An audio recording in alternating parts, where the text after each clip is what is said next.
the All video right, version. I started recording. Yep. In case you couldn't tell by his voice, All right. welcome back. In case you couldn't tell by his voice, welcome back to another episode of the iTunes Fanboy Podcast. As you guessed, Tabby Pears is also unavailable today because some of my guests are only available to record on weekends, and Tabby Pears it's usually more convenient for him to record on days. But as you can tell, kind of odd if I'm being honest, because most of the time during the weekdays, people are generally working like myself. And so today I am on Alpha Day Wolf will be on my podcast. And in case you guys didn't know, I was actually on his podcast back in January and then again in April. And that's kind of how I actually got the inspiration for my podcast. Yep. If you're wondering how this thing got created, you can place all the blame on me for inviting him to my podcast. Yeah, scheduling is really hard because, I mean, every single time when I think I was supposed to originally be your first guest, except, well, of course, you asked to do it on a weekday, except I couldn't do that because I work during the week. So I suggested the weekend. And then it turns out that weekend, turned out there was 4 different events that I had to celebrate. Some are family related, some are not. Like, for example, Mother's Day was that weekend. Happy Mother's Day, mothers. We love you. Just have to say that. Second, I think I'll say it. My mother's birthday was on Mother's Day this year, so really special day for her. Third, was our friend's anniversary, first year anniversary, and then fourth also marked a year since my grandma's passing. So yeah, 4 different holidays that I had to celebrate. So I thought I don't really want to interrupt that with a podcast, so I had to schedule for it the week after? Yeah, that was last week. Okay. Yeah, and so luckily swapping guests was not really an issue. Oh yeah, it worked out. And so Yep. so the first topic is that the iPhone 15 is confirmed to have USB-C, or sort of confirmed to have USB-C. I really don't like using the word confirmed until Apple themselves accidentally leak it, because funny, you'd think Apple doesn't leak anything. Well, sometimes they do it on accident via iOS code, for example, but I don't use the word confirmed. I just say it's leaked, and it's not confirmed until Apple themselves accidentally leaks it. So, but that is honestly very exciting if you guys know me, because, oh dear, FaceTime is... What network am I on? The wrong one, of course. And my MacBook fans are kicking. All right. Yeah, I realized I was on the wrong network. I was on the slower one. Now I'm on the faster one. I personally don't think... Yeah, there's a... So Apple Maniac YT, another YouTuber, you should really check his channel out, by the way. He actually did a YouTube short about an old app. So in an old Apple support video made in September 2017, it's one on how to use Apple Pay and such. And if you look very closely, you can see the iOS 13 home screen. And back then, that was when iOS 11 was obviously just coming out.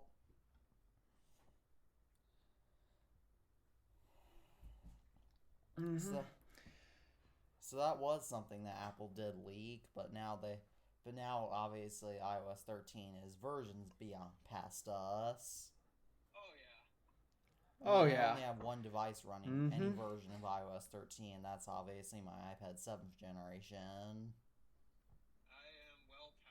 I am well past that. The only device that's close to it but doesn't support anything past 12 is my iPod Touch here. Oh, by the way, are you looking into getting the battery replaced on that?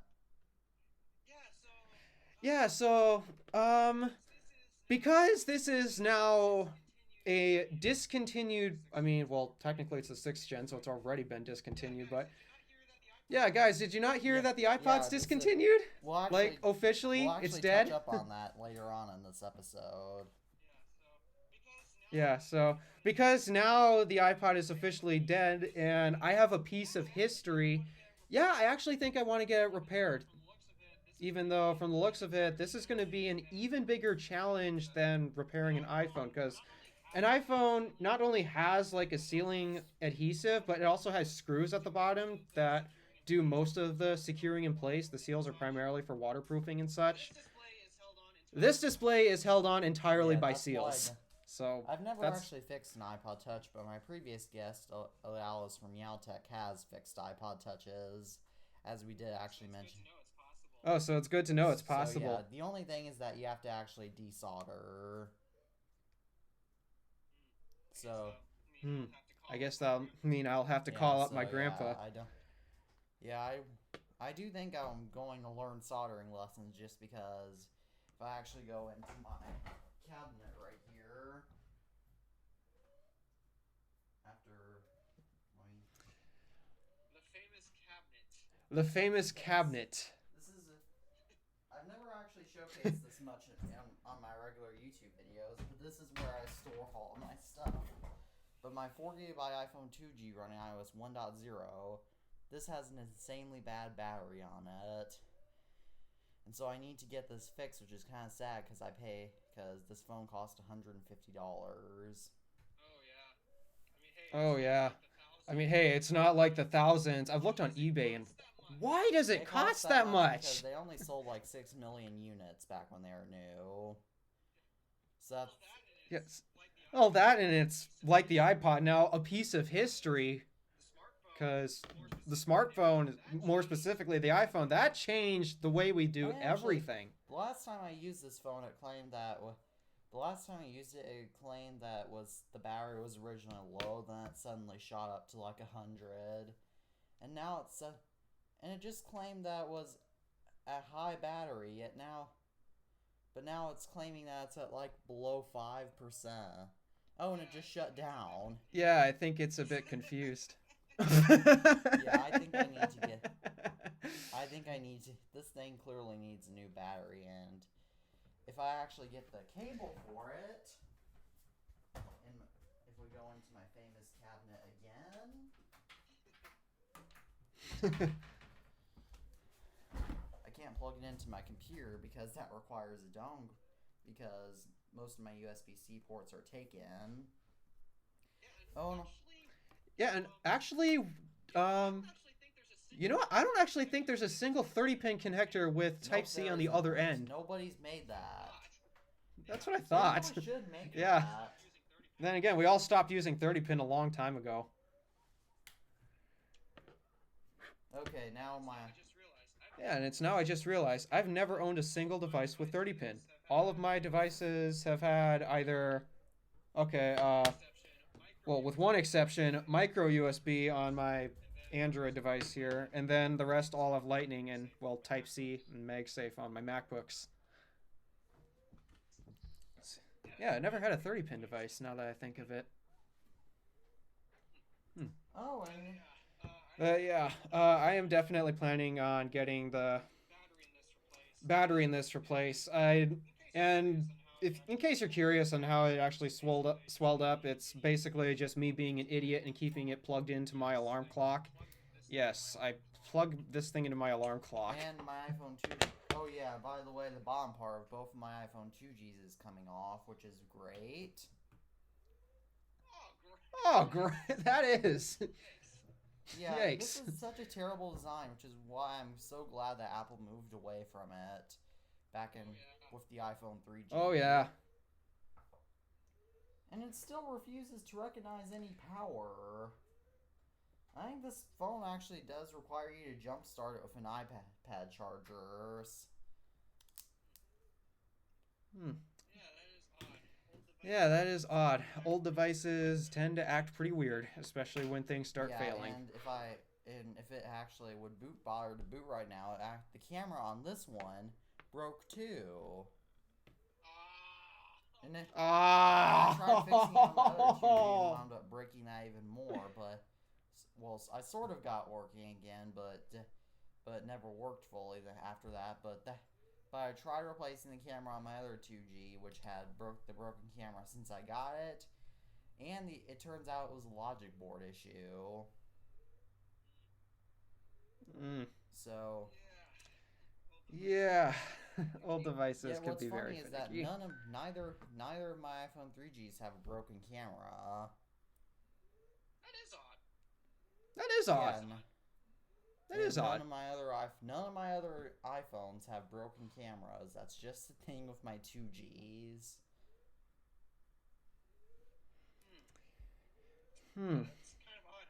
Yeah, that's kind of odd how it's just the 2Gs. Yeah, so... Oh, well. Now I guess I know. Alright, anywho, we got a little off topic. And if you look at my Ipod Collection video that I posted last night, you can tell that I have plenty of 30-pin devices. Did you actually watch that, by the way? 30-pin has never been existent in my life. Did you actually watch that video? Actually, I hadn't gotten a chance to it, and that's because, well, this weekend's a bit odd for me. I'm on sister duty for the weekend, so I've been busy watching my sisters, and actually, yesterday we went out to eat with one of my friends.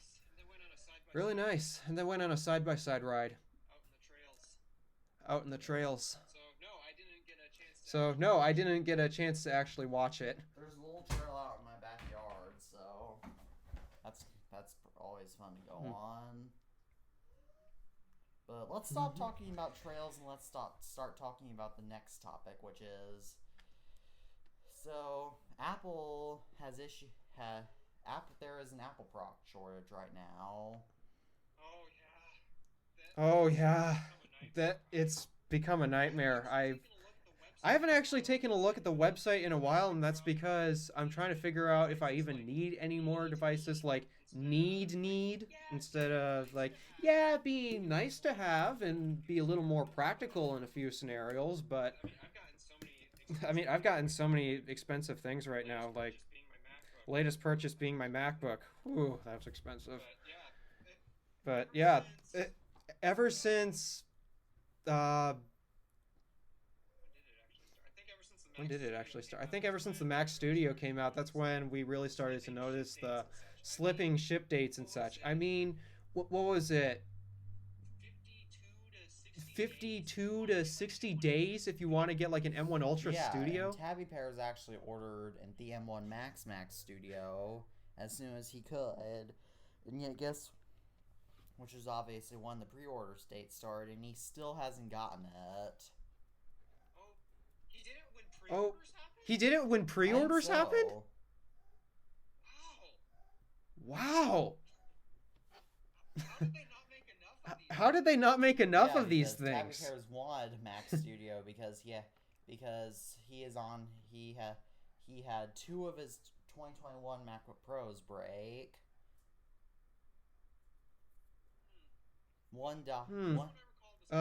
First one I recall was keyboard. That was the second one. The first one was actually due to the just dying completely. Must have been bad quality control. That seems to be a bit of a theme with him, I'm noticing. How is he getting so many devices that didn't, well, technically pass quality control, but passed asterisk? How does he get all these devices? That's what I see. I actually began to wonder that too, because he actually has been doing videos as old as 2020 about his Apple support experience. That is so odd. I feel really bad for him because of just his sheer ability to getting, well, pass asterisk quality. I mean, it's kind of odd to associate Apple with this, but when they mass produce at the scale they do, it's really hard to keep track of all this. Exactly how they're mass producing if he still hasn't gotten his Mac Studio yet. Yeah, I don't think they've mass produced the Studio, if I'm being honest. Despite that, that's what took up most of the time at the event. I guess they didn't really expect that many people to actually buy it, which is kind of odd.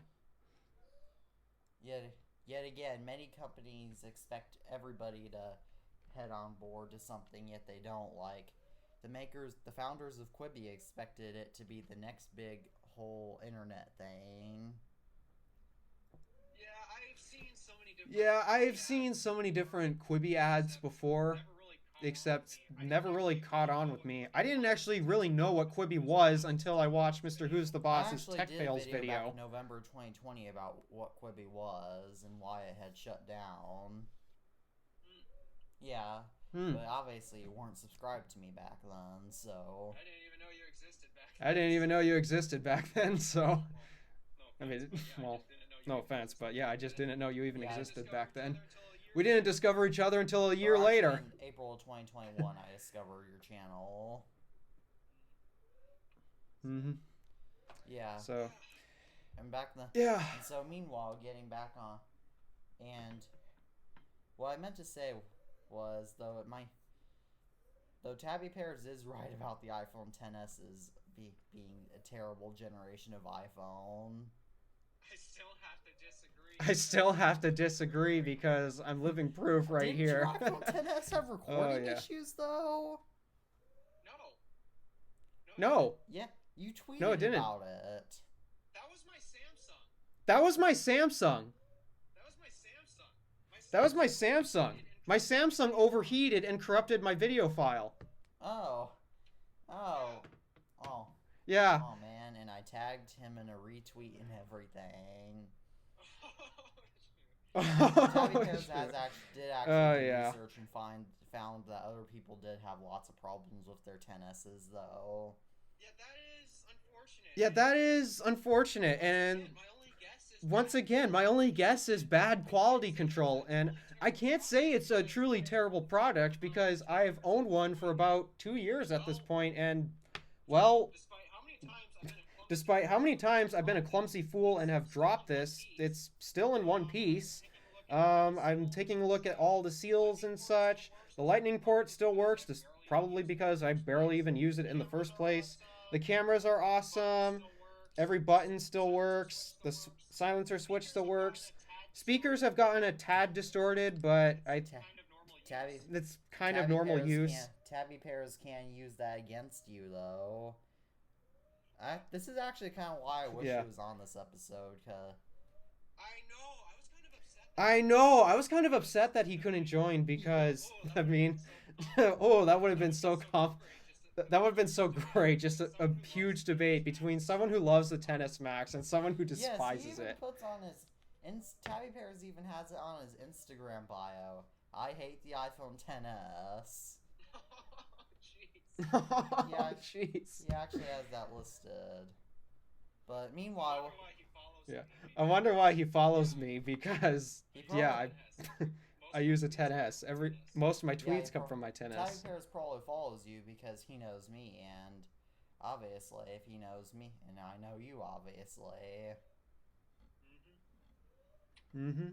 Yeah, so, meanwhile, what I was getting back on point was Apple was having issues due to manufacturing in China because of COVID-19, and because in Quantum headquarters, who makes Apple products, the workers there... Well, some of them, not all of them, but the workers there were treated so harshly that they even had to sleep there and eat there and everything. They were treated so terribly that they actually rioted. I agree with the workers, to be honest, if you need my opinion, because I know what it's like to basically work under conditions that are completely unoptimal, being suppressed, not appreciated. It makes sense. I actually know that too, because I have worked some pretty tough labor jobs before in fact, I actually make money by doing all the litter in my house. Yeah. But that isn't exactly a fun job. Yeah. I at least have a Yeah, cool job. I at least have a cool job where I get to operate CNC machines. Yeah, Even then, though, it's quite scary because when you're operating like multi-$100,000 machines, you're always scared if you're gonna break it, because if you break something, oh, is it expensive to fix?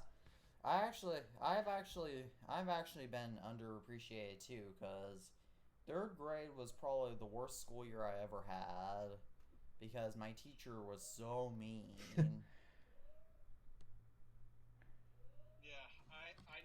Yeah, I know what that's like. I'm glad I'm out There of was school. one Yeah, time go back continue. in October of 2017 when I had. So what I had done was I had accidentally written something on a student's desk. It was just a little mark, and because I had been bugging that student all day, my teacher automatically thought that I did that on purpose, and the other kids thought that too. And I even told her, no, that's not the truth, and yet she didn't believe me. Yep. And yet, Yep. I'm not one. That's so sad about. That's so sad about how the school system works. I mean, it drives me nuts because, I mean,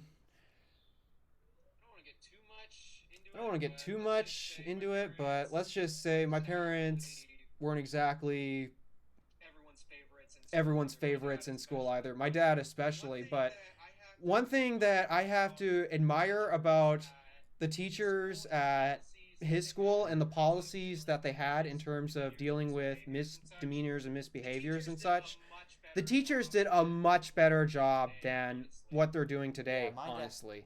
The teachers actually do a lot better now than they did at my dad's school. I'm not going to get into that. I can't tell one story. Yep. I can't tell one story because, well, yeah, I can tell this one story though. There was one time it involved a dispute between a girlfriend and such. There was a guy that was mad at my dad because of, well, relationships and such. So this guy really wanted to beat the living snot out of him. So my dad was faced with two choices. One, he gets the living snot out of him beaten, or the choice that he actually chose. He chose to walk home. Like, he just left the school and walked all the way home. Principal caught notice, and when he came back the next day, he asked, "Hey, I noticed you walked home. What's up?" My dad told the story, and then here's what the principal said. Best principal I've ever heard. Next time this happens, let me know. I will personally give you a ride home. There was actually, my first grade teacher once told the story of this one kid who refused to do his homework. So, and let's be honest, elementary school homework really isn't that important. In fact, if you know me personally, you know how much I hate homework. I do too. It absolutely sucks. It hurts my brain all the time. I've even thought about actually doing a strike or some sort of walkout. Here's my question about the purpose of homework. Okay, it makes sense. You didn't get everything done in class that you're supposed to. Okay, well, then do it at home. But when you do all the stuff in class you're supposed to, and then, oh no, here you guys go, and no, this is supposed to be done at home. It's, no, you can't do this in class, gotta do it at home. I have a huge problem with that. Me too. Huge problem with that. My 5th grade teacher actually had a strict policy against that, and yet my 4th grade teacher had no. And yet my 4th grade teacher and even my 6th grade teachers had no problem with that. It is. That is not okay. I mean, we're already trying to bust our butts, especially the smartest kids, which thankfully I was one of them, but we're all trying to bust our butts, get all this knowledge crammed in our head all the time, constantly worrying, okay, I've got to pass this class, This was actually me in school all the time, to be honest. And I basically couldn't relax. I was sad and depressed all the time because I'm always stuck at my desk doing this homework, and I'm not out there being alive, being a person. And I have actually thought of a way that they can potentially remove homework. So in my area, an average school year is around 10 full months. Yeah, Ours is about um depends on how snow days affect our area because yeah, Yeah. we get terrible blizzards. Um Most of the time we start from Tuesday, the day after Labor Day weekend, and then we go till like the first week Yeah. of June or something. So it's roughly Oh yeah. just over and, 9 months. Oh yeah, and this year's school year, when I'm going back to in-person school, I'll be going back on August 1st and getting out sometime in late May. So. So you start in August Yeah, and so end in May. So that's how my school district worked. I really hope they're not going to back into July when I'm in 9th grade. Oh, yikes. oh, If they back yikes. into July, I think I'd probably sue the school district if they backed into July. Yeah, what drives. Okay. Yeah, that It is what important drives. to learn Okay, it is important to learn stuff. No denying on Okay, that. there's no denying on that. But it's also important to allow us to actually be a person rather than just this random somebody subject to, well, constantly having information Yeah, crammed in our actually- head. Yeah, if you actually knew me. We need to live. We need to be alive. Yeah, And in school, I actually didn't back when I was in 5th grade, which was the last year I went into in-person school. That year, I didn't spend a whole lot of time talking about Apple products in class, actually. Even though I thought about Apple products plenty. I would make the occasional joke of, "Oh, the teacher should probably get a Mac. Her PC is unreliable." Yeah, I did that Yeah, I did that a lot. a lot too. My teachers, especially. I mean, there was That one time. I mentioned this in my Windows video, but that one time where I had to print off an essay and it took me a total of 5 computers. My teacher was mad. She's like, what were you doing? It's been like 45 minutes since we've gone to print off our essays. And I told her, printing an essay. She's like, no, you weren't. Yeah, that's- I was. Yeah, It took you 45 minutes? Yup. 45 minutes to print one yeah, essay. So I don't understand why my school doesn't understand they can't just get Macs. I mean, the expensive Apple products do cost more. That's a general fact, and that's because, well, they're more premium than the type of crap that schools really buy. I mean, yeah, when they complain Macs are expensive, what do they buy? The crappiest computers that Yes, don't even exactly. work. For the longest time, it wasn't until 2020 my school had finally updated every computer to basically not be these cheap, crappy, like they were the crappiest Windows Vista computers that were available at the time. It wasn't until they finally updated them to something that actually ran something decent. Even then, Windows still didn't work properly on those. But still, for the longest time, we've been stuck on Vista computers. Yes, actually did a video in late 2021 about trying to use Vista, and and it crashed like 3 times. What a terrible operating system. I loved the I'm a Mac, I'm a PC ads that Apple put out because, oh boy, did it turn Microsoft into a joke, and they kind of deserve it. Windows Vista was bad. My dad even agrees, despite how much he hates Apple. He hated Vista, and yet he had to use it for his second round of college and partway through work. Yeah. I wish Apple actually brought those ads back. Yeah, I kind of wish Apple. Because, they do a really good job of making fun of how reliable Windows 10 is. I mean, 11 is out now, but still, they really should have used it when 10 came back, because 10 was terrible. Reliable? I haven't had much experience. I've tweeted this out before. Picture of Windows 11 running on my monitor. I've decided to actually try it out, and the way I'm doing it is I downloaded Parallels. I'm doing the free trial, and downloaded Windows 11. So, initial impressions, I've only had one caveat in that it didn't want to connect to my Wi-Fi for some reason. It only wanted to do Ethernet. But actually, that was not Windows 11's fault. It was actually Parallel's fault. Because for some odd reason, it has a Wi-Fi toggle switch. The one thing... That's kind of odd. Windows 11, again, I'll have to see. But again, Windows 11, that doesn't change the fact that Windows 11 still doesn't suck. Oh, yeah. My initial impressions. It's basically the same. So far, I haven't had any major crashes with it, but that's because I can't really do much testing with it until I get like a Windows product key, which costs $130. That's terrible enough. What? What a horrible value! You're paying, I mean, especially when Windows 10 was the latest operating system. You're paying $130 for an operating system that can't do squat. Yes, I don't understand why Microsoft does this, because Apple doesn't do it, even Google doesn't do it.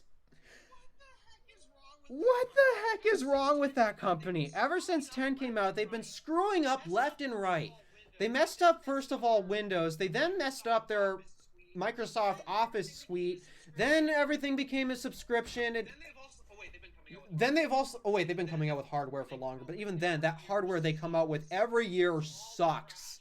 It's all trash. On why Microsoft is such a terrible company. They haven't done anything right ever since Windows 7. Windows 7 was the last thing they've actually gotten right. Windows 7 is actually a pretty bad operating system in my experiences, because me and everybody else I know have actually had terrible experiences with it. Like, Windows 7 does crash a lot on my desktop. If you compare Windows to macOS, again, Windows still will crash more. I haven't had any blue screens, though. I did have a few weird random errors come up for honestly basic things that usually work. Don't know why they happen, but they've happened. But for the most part, I was still able to get everything I needed to done. It was much better than 10 compared to 10, where it just flat out refused to do anything. My dad and I both had issues connecting mice to our Windows computers. Camera and peripherals I've discovered Windows doesn't really play nice. Windows 7 especially doesn't play nicely with at all. At least Windows 10 and 11 have a camera app now. Yes, if you actually go back on any of my downgrade tutorials, in most of them I'm using my Windows 7 desktop, because a lot of the tools I'm using are as old as the devices are downgrading. But you should see how long it takes to install device driver software when it's already on the computer. Oh dear. I mean, in part, that's probably also computer hardware fault, because, I mean, if that's computer as old as... did it ship with 7? It has a Windows 7 sticker on.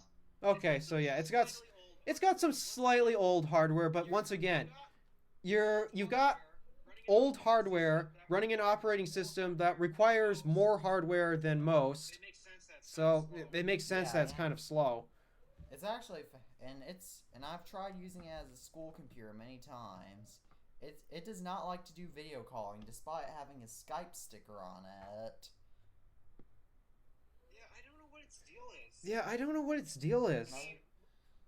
I mean, we got a fairly decent webcam for our Windows 7 tower downstairs, but every time we do a video call, it always comes out extremely pixelated. Yeah, I think that's just a Windows... Oh yeah, and older versions of Windows have issues connecting to Wi-Fi. That drove me nuts. Because our tower, strangely enough, has Wi-Fi, and ever since we discovered that, we were finally able to move it from our previous room where the router is down to the basement where it currently is now. And even then, it just tends to act funny. It acts a little bit funny because, again, my desktop, back when my family originally got it, it was plugged into Ethernet all the time.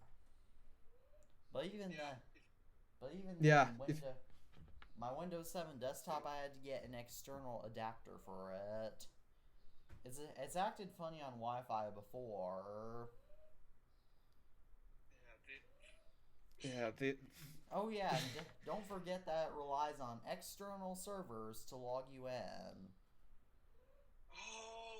Oh, Yeah, 'cause right. I've actually Yep. had some issues where it says the user profile service cannot log you on.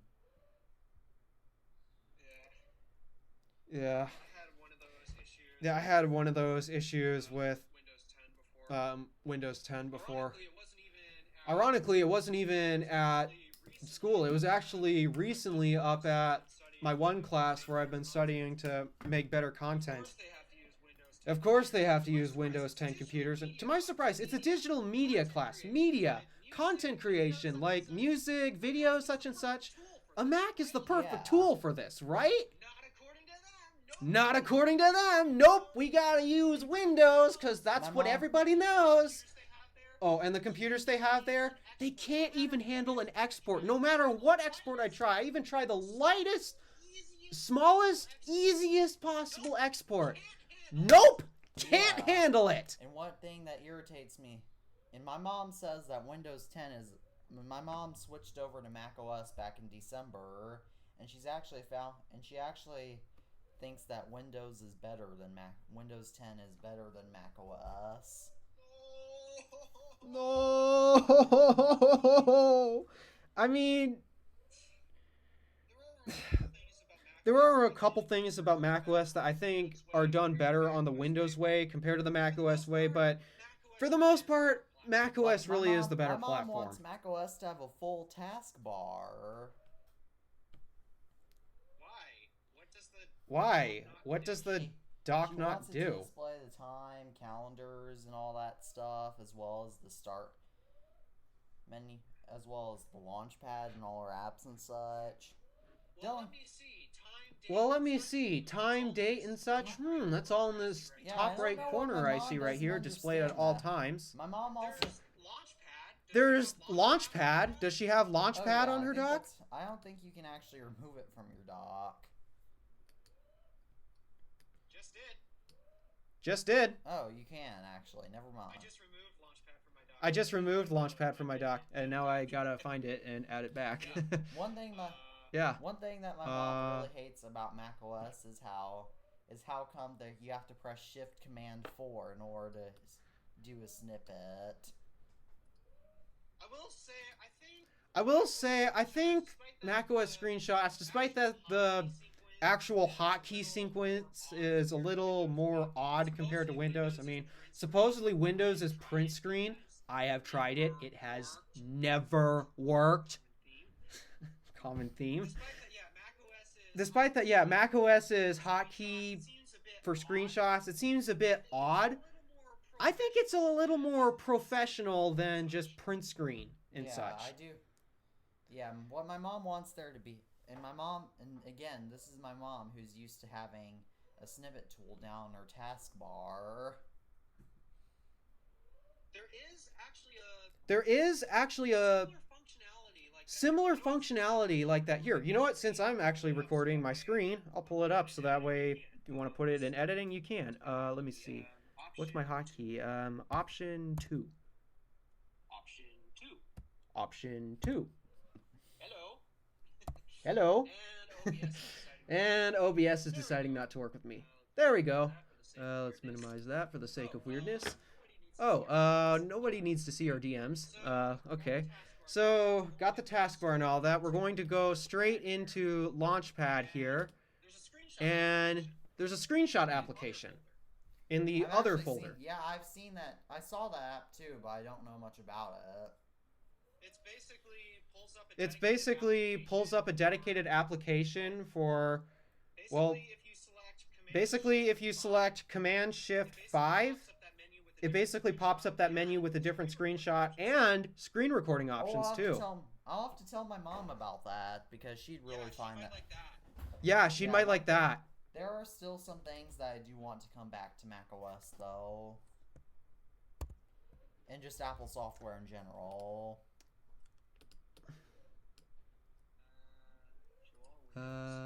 Show all windows.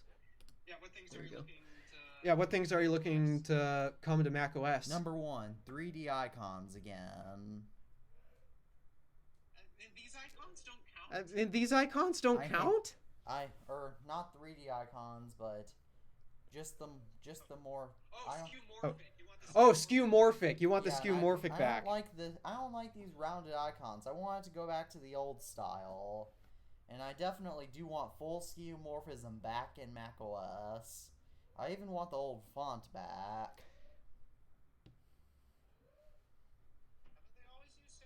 Haven't they always used San Francisco? Have you ever even paid attention to the fonts on my old iOS device? I had no idea the Mac was a thing until 2018, okay? So I don't know exactly all these things. I've known that Macs were a thing for like 10 years at this point. Yeah, I did. If I actually get out my 2009 MacBook running macOS Leopard, that has a totally different font on it. In fact, I actually did a YouTube video on that back in very early 2021. Yeah, macOS and macOS used Helvetica New for Yosemite, and before that, it was the old school Apple font that you saw on the back. Haven't you ever noticed that the font was different? No! No, I haven't! 7 and 8, the font is actually different from iOS 9 and up. Most of the time, I don't really care much about the styling stuff. As long as it's clean, I'm happy. It's Helvetica New, and then iOS 1 through 6, it's actually Helvetica Bold. Yeah, you've never paid attention to the fact that the fonts are different? I always thought it was San Francisco because they're based in San Francisco. I mean, that's the font of all of their signs at the campus. No, Apple's headquarters. The reason why it's new is because Apple's current headquarter building, Apple Park, which I did a YouTube video on back in April. Yeah, I know that. They moved into that in 2017, I believe. And then before that, they were at the Infinite Loop campus, which, well, technically they're still occupying. That's why everything is in San Francisco at that campus, because Apple didn't start switching over until 2015 to San Francisco. I never noticed. But no, I never noticed. I never noticed differences in font, for example. The only font differences I can notice is printing versus cursive. Yeah, I actually did notice the difference. I did notice the difference between fonts, probably because I messed with Pages a lot when I was younger.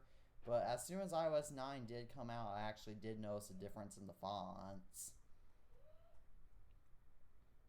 Give me a break. I didn't know. But yeah, give me a break. I didn't know the Mac was a thing until 2018. I don't believe you. I am serious. I am serious. I am dead serious. I have not been exposed to a Mac until I saw the MacBook Air commercial. Heard of a Mac before? I mean, I recognize computers with the Apple logo, but I thought they were just other computers that basically ran Windows just like I thought. I didn't even recognize Mac OS. I knew. Okay. Yeah, I'm 14 years old, and I don't know how old you are, but you're definitely older than me. Yeah, I'm older than you. I'm older than you. I can guarantee that. Especially, one way I can confirm, I have a driver's license. You can't. And the last I checked, you have to be 16 to get a driver's license where I am. So I'm 16 or older. And I know you'd actually have to be 18 or older if you did a substitute teaching job and work a full-time job. I actually do think. So I'm definitely older. I actually have sort of figured out your specific age. Really? Mind if I ask how? Really? Mind if I ask how? Unless you don't want to edit this out. Well, unless you don't want to edit this out, but yeah. I'll actually send it to you in a Twitter DM. All right, I'll load that back up since I closed it. More Twitter notifications. More Twitter notifications. Shut up. We're recording a podcast here. All right.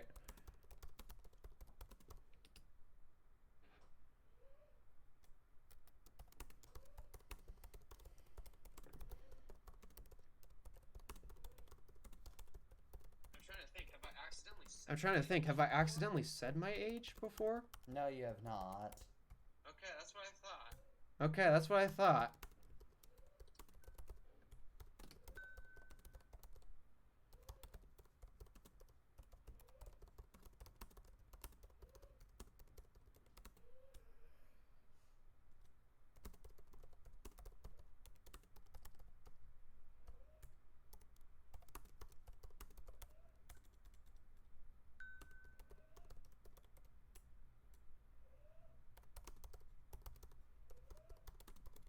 Okay, wisdom teeth actually. Okay, wisdom teeth actually 2021. was 2021. You have to point that out.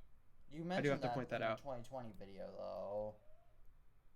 Oh wait, no, I'm thinking braces. Oh wait, no, I'm thinking braces. Wisdom teeth was 20. Yeah, Yeah, you know, wisdom teeth was even 2020. though I do think you could probably try Invisalign.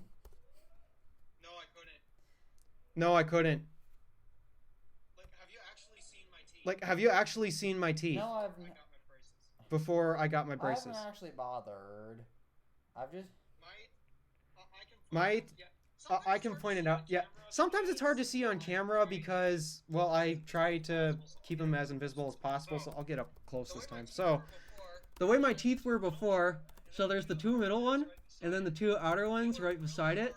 They were really far up in there.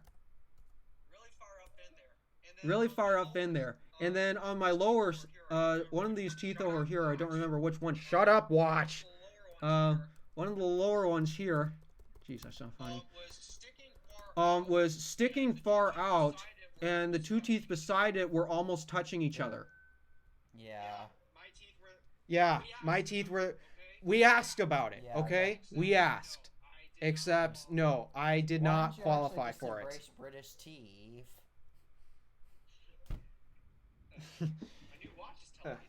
My new watch is telling me to stand. That's odd. British teeth. British teeth. What do you mean by that? In Brit- Because in I the don't know what UK, that is. people don't oftentimes get braces. That's what I mean by British teeth. And the reason why I didn't do it was... And the reason why I didn't do it was because due to the way that, like, for example, that one tooth that was sticking out and my other two were almost touching, it created a pocket in there that was a very heavy cavity risk. So, yeah, I basically couldn't do that. And I also struggled to eat for quite a long time, actually. My teeth were so messed up that I just had a hard time eating, so I couldn't really subject myself to I've that. never had braces before and probably will never have braces, but I know some people who have, obviously. Yeah, so I still have my braces. Yeah, so I still have my braces now. It's been about a year since I've, well, a little more than a year since I've actually got them put on. I don't like to advertise it, but I'm not... I don't think it's the end of the world if I just say, yeah, I got braces. Most of the time, people don't even realize. So... I have to sneeze. But yeah, I needed to get my teeth corrected. I have really bad allergies today. Gesundheit. What age did you actually think I was before I said directly? Actually a How little old did older you if I'm think being I honest. was?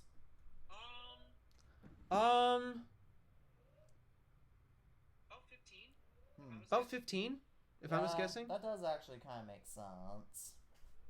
A lot of people actually think... A lot of people actually think I'm older than I actually am. Did I think you're actually older than you are? Let me see it. Let me see it. Oh, yep. Oh, yep. Way older. Oh wow, yeah, now. You want me to actually here? You know what? I think I'll. You advertise your age, and you know what? We've been communicating enough. I think I'll share mine, but with you privately. So let me enter it.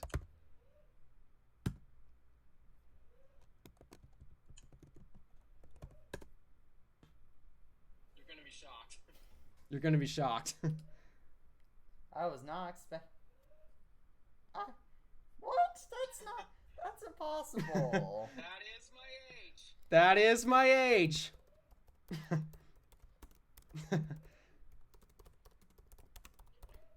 actually is my age. That actually is my age. Like I said, people think I'm a lot. Like I said, people think I'm a lot older than I actually am. You work a full-time job, so. Not a full-time, a part-time. Not a full-time, a still... part-time. Yeah, but I assume with YouTube and such. Mm-hmm. Oh, yeah. Oh, yeah. Yeah, a lot of people think I'm older than I actually am. You thought I was older than I actually am. Guess that's a common thing in today's society. We think everyone's older than they actually are. Yeah. Again, it does kind of... What actually made you think that I was 15? Primarily, because we're guys, our voice deepens, that's you know? primarily my guess. That's primarily my guess. Yeah, again, my voice is getting... Because from my experience, especially at school, most of the guys actually didn't have their voices drop until around that age. Yeah, I was a bit surprised that my voice didn't actually... My voice has gradually deepened. Like, if you actually compare one of my videos from 2019 and to early 2021, back when my voice was... Oh, yeah, I noticed. I noticed. Very different between very those big 2 difference. years. And obviously, if you go back on one of my old videos from 2016 and compare it to a 2018 or 19 video, you notice a difference. And even comparing a video from a year ago now to today's video, my voice sounded very different back then. Mm-hmm. Yeah. Strange quirk about me. Mine actually was the first at school to deepen, and it was in 5th grade. My voice did not... I'm a year older than most other 5th graders because I got held back in preschool, but even then, my voice did not deepen in 5th grade. My voice waited until I was in 7th grade, which I'm currently in now. Despite that my voice had deepened earlier, and did it make singing in the choir so hard, because nobody else had it, so the only sections were soprano or alto, which is above deeper voices. Yeah, I did. I was put in a weird spot for the longest time. I finally found my section, though. Actually, we need to talk about what the next planned thing. So, we are way off topic. AirPods Pro Max, they're also going, or AirPods Max, excuse me. I don't know why I typed Pro Max in my notes. I used to keep calling him Studio on accident. There's rumors for lossless audio support. That's exciting. I mean, for me as a musician especially. So, I don't know to me, that's lossless exciting. audio really is because I'm not a musician.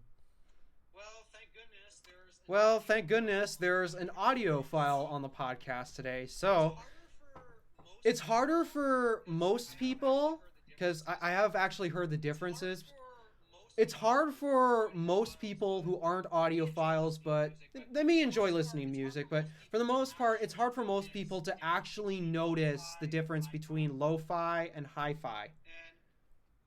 And it primarily has something to do with the bit rate. With hi-fi music, there's a higher bit rate, which means there's room for more information for audio to process. And the reason why our current AirPods can't support it right now is because Bluetooth isn't a fast enough protocol to transmit that high bit rate that has all those extra details. The audio version of this podcast from my AirPods Pro. You're supposed to do wired. That's how you do wired, audio. Okay? I do it. Neither do I, but I still have to do it. That's how it's done. I'm not a professional audio editor. I edit both versions of my podcast in iMovie. And for someone who doesn't like wired headphones, why do you want the headphone jack back? You know, I actually just don't have any wired headphones. I don't have any wired headphones or earbuds on me at the moment. The only pair I got is basically my... Oh, there they are! I was looking for those. Basically these right here. Just the cheap AirPods that... Earpods. Not AirPods. I even call them AirPods now. Yeah, earpods that come out of the box of either an iPhone or, in this pair's case, my iPod Touch. Yeah, again, my AirPods Pro costs $250, so I'm supposed to use them for editing audio. The thing is, though, I can't, because latency, and I even noticed this when editing my Beats videos, because you know how... Oh, wait, you don't watch those. All right. Well, in my videos, I have a graphic that plays on beat, which means I need perfect sync between when it actually plays and when it plays through my ears. That's actually. I need that perfect synchronization. Yeah, so that is my. Yeah, that's one thing that I don't. That is one thing I don't exactly do. Another thing that I think everybody would personally kind of get mad at me is that I never learned. The only way I learned to tie my shoes via knotting the laces. I never learned to formally tie my shoes because it's so hard. It took me forever to actually figure it out, to be honest. Probably longer than it should have. Except now I do it so well that untying them is actually a problem. I have it so that way I can just slip in and out of my shoes easily. Yeah, I used to do that for such a long time, except I was notorious for destroying my shoes. Oh yeah, and for AirPods Max, there's rumors for new colors. Yeah, except honestly, I think they need, I don't know, a little more than just new colors. Like a lower price point. Yes, I do agree. They are overpriced. Even for an Apple product. If AirPods Max were actually cheaper, I would actually go out and buy a pair. Because I've been looking for nice over-ear headphones for a little while now, and I think that AirPods Max would be a good solution because I have my Beats Solo 3s, but they hurt my ears so much. I have the same problem with... I mean, I used to be against earbuds, and that's because for the longest time, I just never found a pair that was comfortable in my ears. My ears have always been sore like 30 minutes after listening to music, which absolutely sucks. So I stuck to the over-ear ones, except those honestly weren't even that much better. And the issue with over-ear headphones is that a lot of the cheap pairs that my school uses, they get stuck in my hair so much. Oh, that hurts so much every single time I pull one of mine out. You shave your head if you're going to use over-ear cheap headphones. Yeah. I don't think many people want to do that. Yeah. So, I also have some interest in AirPods Max. Primarily, I want to edit my audio with actual decent sound quality. So, honestly, when I'm editing my audio when I'm editing my audio right now, for the most part, when I'm doing all of my synchronization work, yeah, I need to use these because I actually do notice that latency difference. Yeah. Again, so I need to use those, but whenever I'm trying to like tune equalizers and such, I have to use these. I have to use my AirPods because honestly, the quality, I get the zero latency that I'm looking for, but the quality on this is trash in terms of sound. The quality and sound from these AirPods Pro, they're awesome, but again, there's that latency. AirPods Max. Oh yeah, that too. That's been driving me so nuts. But then again, AirPods Max have been having issues too. I actually went into that on another one of our podcast episodes. But AirPods Max. I think that the other AirPods should be getting colors too. That does seem weird. If you want a different color pair of AirPods other than white, you have to spend $550 for them. Another iPhone, it's brand new from Apple you can get an iPhone 11 or SE3 for less than that, straight from Apple. Yes. Yeah, the sad thing though is AirPods Max actually are on my shopping list because I'm tired of having to constantly switch from poor quality zero latency to awesome quality terrible latency. Okay, it's not terrible, but it still exists. AirPods Max, they got the quality, and if I want the zero latency, what's that little cable accessory that unfortunately you still have to pay for? But yeah, that's why I want them. I get the benefits of both worlds. And actually, Brian Tong, despite how long he actually made that video, it was totally worth it. He purchased a set of microphones as well as different molds that shape the general human ear. And those microphones were recording in stereo. Oh, that gave such an awesome sound comparison between that and so many other headphones. And every single time, even compared to $800 headphones, I preferred AirPods Max.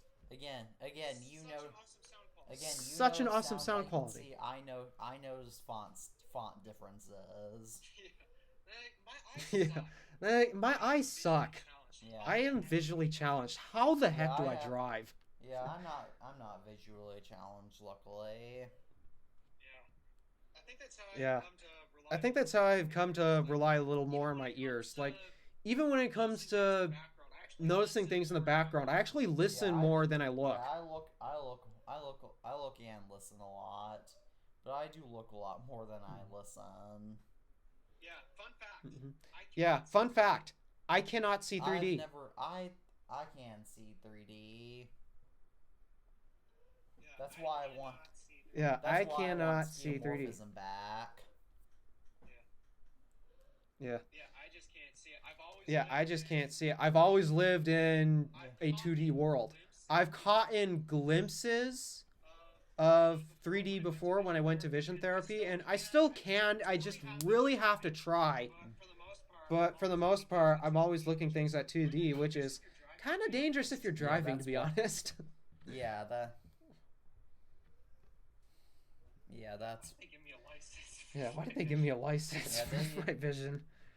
Yeah, again, once my grandfather, this was after he became legally blind, when my mom was stuck in the snow due to driving, he actually drove my mom's car home.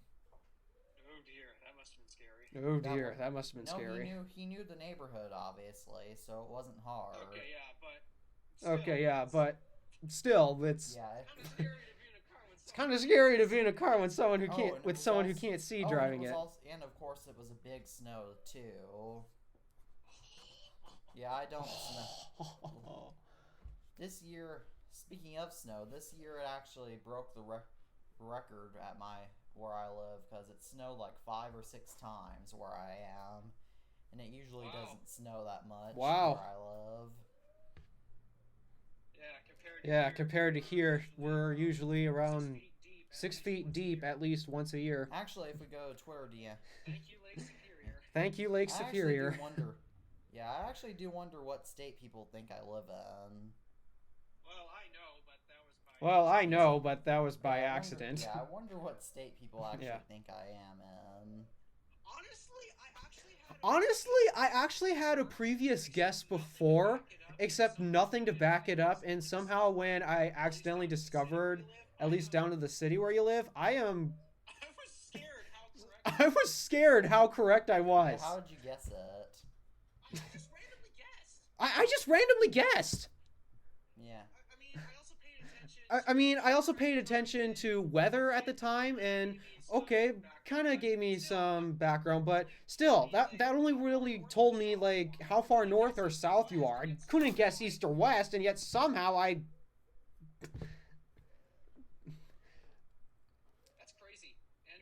That's crazy and creepy. How do I do it? I don't know. Like, I was able to almost predict what the iPhone 10 looked like without even looking at it. Yeah. My video went on for a second because one of my cats, Frankie, touched my touch bar. Oops. Yeah, my Oops. Cat, because in case you guys... The touch bar sucks! See, the touch bar sucks because your cat can step on it and interrupt your camera feed! That's actually... Yet again, how often do cats really step on computers? Yep, gotta ask that. Oh, I wish my computer had the touch bar. Yeah, it's so convenient. How many cats... Honestly, if my laptop had the touch bar, I wouldn't have to take this thing with me everywhere I go. I'm holding up a Magic Mouse for the audio listeners. I actually do prefer using a Mouse, but I've grown fond of this trackpad. Yeah, honestly, I hated trackpads for the longest time. I mean, even on MacBooks before, like my 2011, I really hated that trackpad. But ever since I got this one, it's huge. It's very responsive. It feels nice. I love it. Honestly, I love this trackpad, coming from someone who hates My trackpads. grandmother hates trackpads too, and she also doesn't really like earbuds and headphones. And this is my same grandma who refuses to get a Mac. I don't know why she won't switch to a Mac. She just doesn't consider it worth it, considering she doesn't use a computer for very much. Well, has she tried an iPad? No, she has not. Have her try one. Yeah, I actually... Have her try one. Like, I almost convinced my grandmother to get one, though she ended up... even compared to when doing online stuff, the only thing she did was, like, Google search. Yeah, that's how useful that iMac right next to me really was back when she still had it. It was her Google search machine. That was it. She does nothing on the internet, basically. So, at first, I almost sold her on getting, like, the budget iPad due to how much she does with it. Except she actually ended up getting a smartphone, and, well, smartphones can do nearly everything a tablet can, basically. Funny enough, speaking of smartphones, I have one of my first cousins-in-laws once removed, or somebody who's a relative, actually just got a brand new old school flip phone because he refuses to get an iPhone, despite how much his family tried to sway him. That's kind of odd, because, I mean, what does he use for a camera? The camera on the flip phone, which I found usually aren't that great. He just uses it for texting and calling. I have a few relatives who refused to get iPhones for the longest time and stuck to their Blackberries. Yeah, I've still got my parents and my grandparents on Samsung, unfortunately. Which isn't going to change, because my grandpa, well, he hates Apple to... Well, actually, there was only one Apple product that he liked. There was one Apple product my grandpa liked. And it's the one they killed off. The iPod. Yeah, He did like that. Other than that, he's entirely Samsung. And because of that, obviously my grandma is also going to be Samsung, because that's what grandpa uses. And my parents, well... To my surprise, and I really don't understand why my mom hates the idea of the iPhone, because she uses an iPod Touch still. Like, even today. I'm so confused. Me too. Luckily... I'm trying to understand her logic. Like, she'll use her phone for games and phone calls and research and internet stuff. But whenever it comes to listening to her music, I mean, aside... No, she still listens to Pandora on that iPod. I know, that's so stupid. I'm so confused. I don't get it. Luckily, both of my parents and my grandmother they all use iPhones, and I obviously use an iPhone. Yeah. But then there's my dad. He's figured out how to listen. I mean, he doesn't listen to podcasts, but he's figured out download his music onto his phone, Pandora on his phone. My mom? No! We're still using the iPod. She claims I'm addicted to all my devices. Who's got the unnecessary device now? I know, and it's not that. Yeah, I know.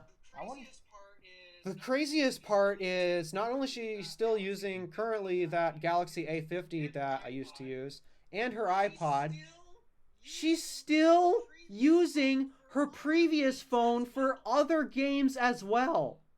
Yeah, I know. I am so confused. Yeah, and that's kind of... Yeah, and I don't understand that either, honestly. I wonder what... Yeah, it is so weird. Probably not like my Apple Collection if they saw it.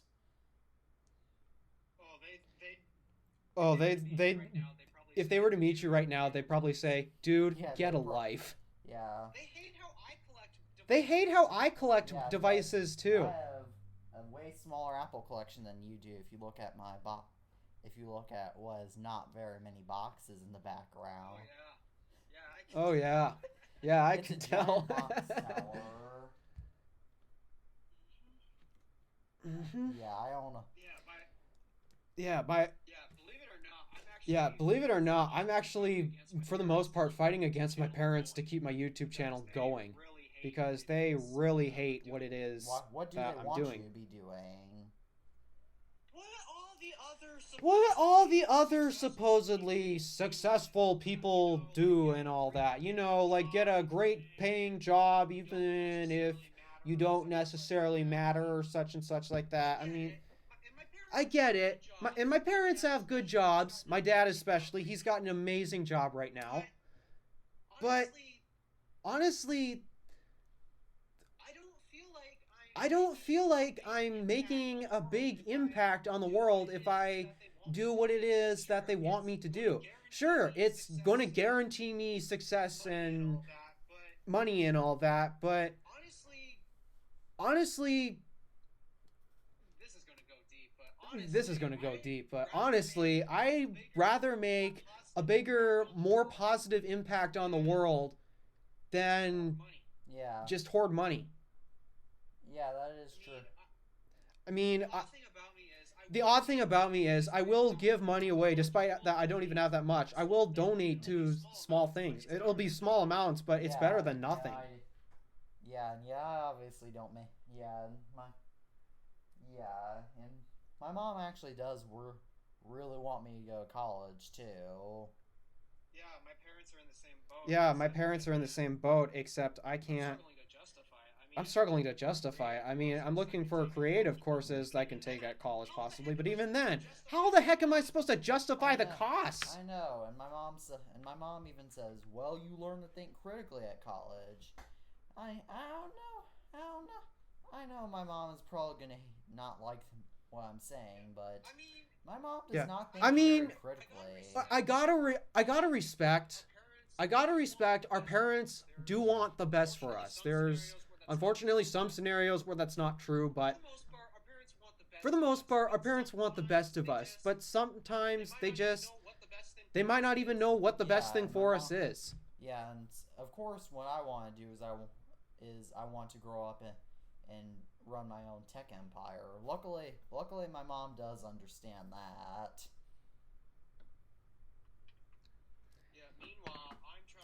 Meanwhile, I'm trying to figure out exactly how to make a positive impact on. I'll say one of my goals in life is right now, the media sucks. It's full of lies, it's full of clickbait, it's full of driven by nothing other than views. And I don't want to get too much into politics, but I think we can safely agree that it's gotten politically dangerous.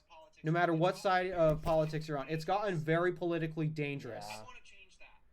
I want to change that because I am tired of the possibilities of lies being put out. I want to make my own platform where it's nothing but honesty. When I'm making my videos, I am being honest. Being honest in my videos too. Because what do I have to gain from lying? And the things that, no, I don't tell the truth about, like, for example, my legal name. Why do you need to know that? The only reason why you actually know my real name is because that was my original channel name. But yeah, for me at least, like, my private information, like my age and my legal name and such, why should you guys care? Why do we need to associate labels? To me, what the person does and how they impact society, that's more valuable than a name or a label. Yeah, I know this has gotten deep, but these are things that I think about all the time. There is actually a platform called Newswire that is trying to inform instead of influence. I'm trying to do the same thing, and for the longest time I've actually realized, yeah, okay, I've got basically the informative side down, but there's a slight problem. I mean, I've even watched my videos, a lot of my past ones too. I am very boring to watch. I don't find yourself boring to watch, but again, you've made your videos a lot more interesting. Yeah, I've been working on. I mean, I don't want to steal all the credit, but Tailosive Tech has definitely inspired me. I mean, even a bit of iUpdate, how he likes to take a different spin. It's not a spin I like for the most part, but he likes to take a different spin on the humor aspects of a video. That's why I personally, iUpdate is actually the source of iUpdate and Front Page Tech are actually my sources for most of my information that I talk about. Yeah, they're my sources as well. Mostly John Prosser. John's humor, it's very questionable. Like that one time when he's making the threat to Samsung, hey, don't sue me, holds up little something we're not going to say, otherwise we'll get canceled for it. Yeah, he's got some very questionable humor. I mostly stick to him for pretty much just the news bits, and even as a tech analyst, which was what he was before he became a leaker. This guy is smart. And he knows what he's talking about. Like, back when the iPhone XR leaks and rumors came out, and everyone's like, oh, this phone's gonna be sad, depressing, because it's got, like, the same pixel density as the iPhone 4. He went against everyone and predicted this iPhone will sell better than any other iPhone ever. In fact, it will be the best smartphone in the world. Not just the best iPhone sold in the world. Best smartphone sold in the world. Smartphone in 2019. Yes, it was. This guy is smart. He knows how the he does a great job predicting how the market is going to react to something. That was one of the biggest reasons why I stuck along with him. Even when he became a leaker. I mean, I was around for the whole iPhone SE saga between him and 9 to 5 Mac.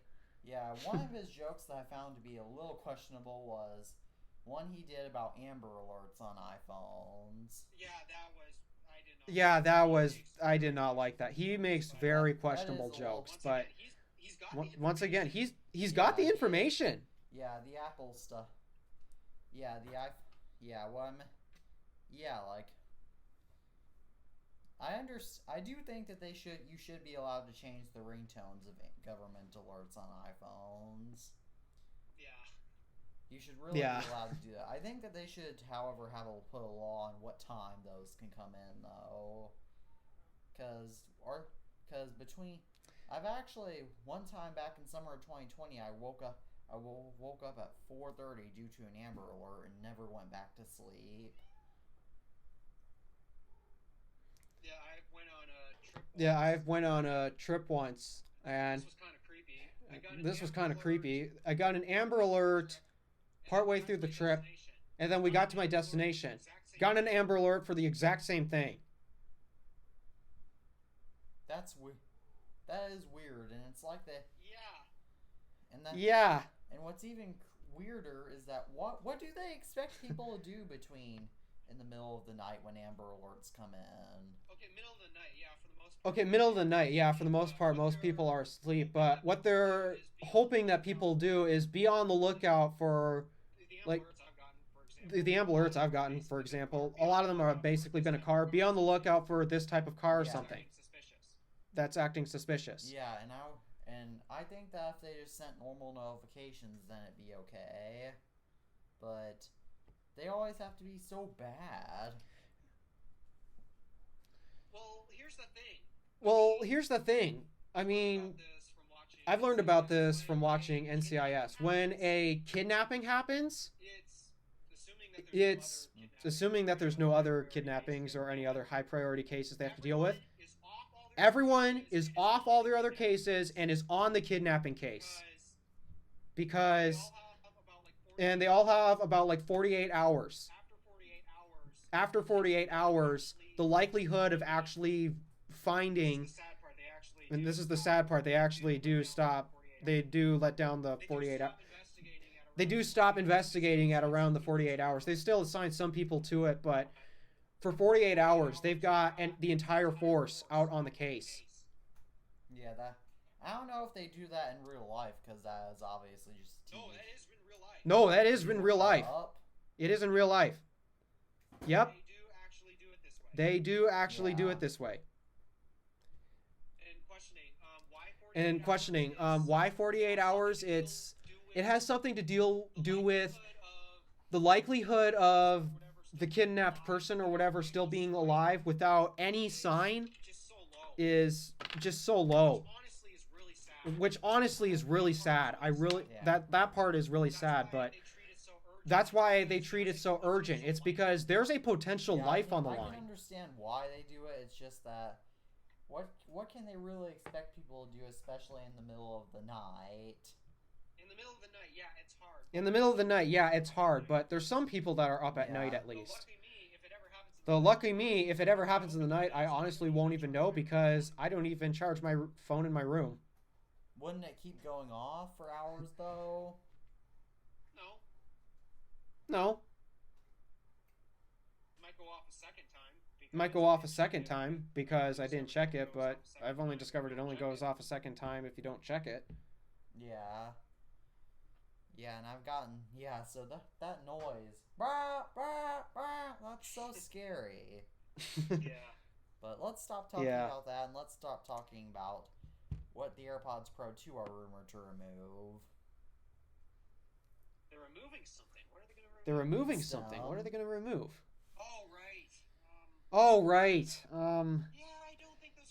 Yeah, I don't think those should be removed, considering that right now, in terms of the entire lineup, AirPods Pro have the worst battery out of the whole lineup. Yeah, and that wouldn't exactly improve it. Yeah, that would just make it a lot worse. Yeah, that would just make it a lot worse. They're trying to include lossless support. Well, you're going to need beefier modems to support it. To support those bandwidth. If they want to include the features that are rumored to come with it, like better battery life and lossless support, there's no way they're going to be able to get rid of the stems. There's no way, unless they randomly decide to have them bulge out even further. They can't do it in less space. Yeah, it's not possible. Not possible at all, but... So, remember back on your Apple Screwed Alpha episode of your podcast when you were talking about getting the Mac Studio for both your music set and your desk set? So what do you need me to elaborate on? So you said that you would need quite the cable length for displays and such. Yeah, and that's because I've got like two. Yeah, and that's because I've got like two different desks. Guess what? That Apple I do my work released. at. All right, the Thunderbolt cable. Except I gotta find monitors that actually support Thunderbolt. It's 3 meter too, and a meter is around 39 inches. So that would actually be That would technically be long enough. You could actually have it power both your. So though it'd be a very expensive setup, you could actually do something similar to what you were talking about if you had them, if you were a billionaire.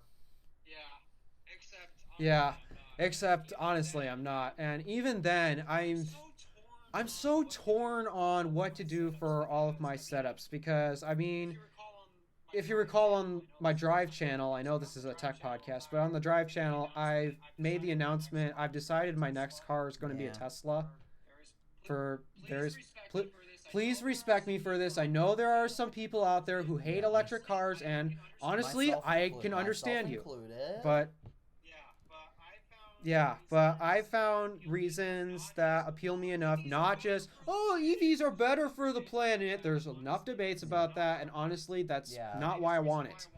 The biggest reason why I want it is because they are more simply designed, meaning there is less to go wrong. Yeah, however, the engines, unless you get a Tesla, which you are planning on doing, tend to fail, but you will have to generally pay a lot more than what the car is worth for the batteries to be replaced. A common thing about, I looked this up, many Tesla owners don't really need to service their batteries that often. For other crappy EVs. Because, I mean, for one... Like the Tesla. Crappy EVs, they do need their batteries actually serviced. Tesla, they are ahead of the game in terms of batteries. Like their 4680 technology, it's a battery breakthrough.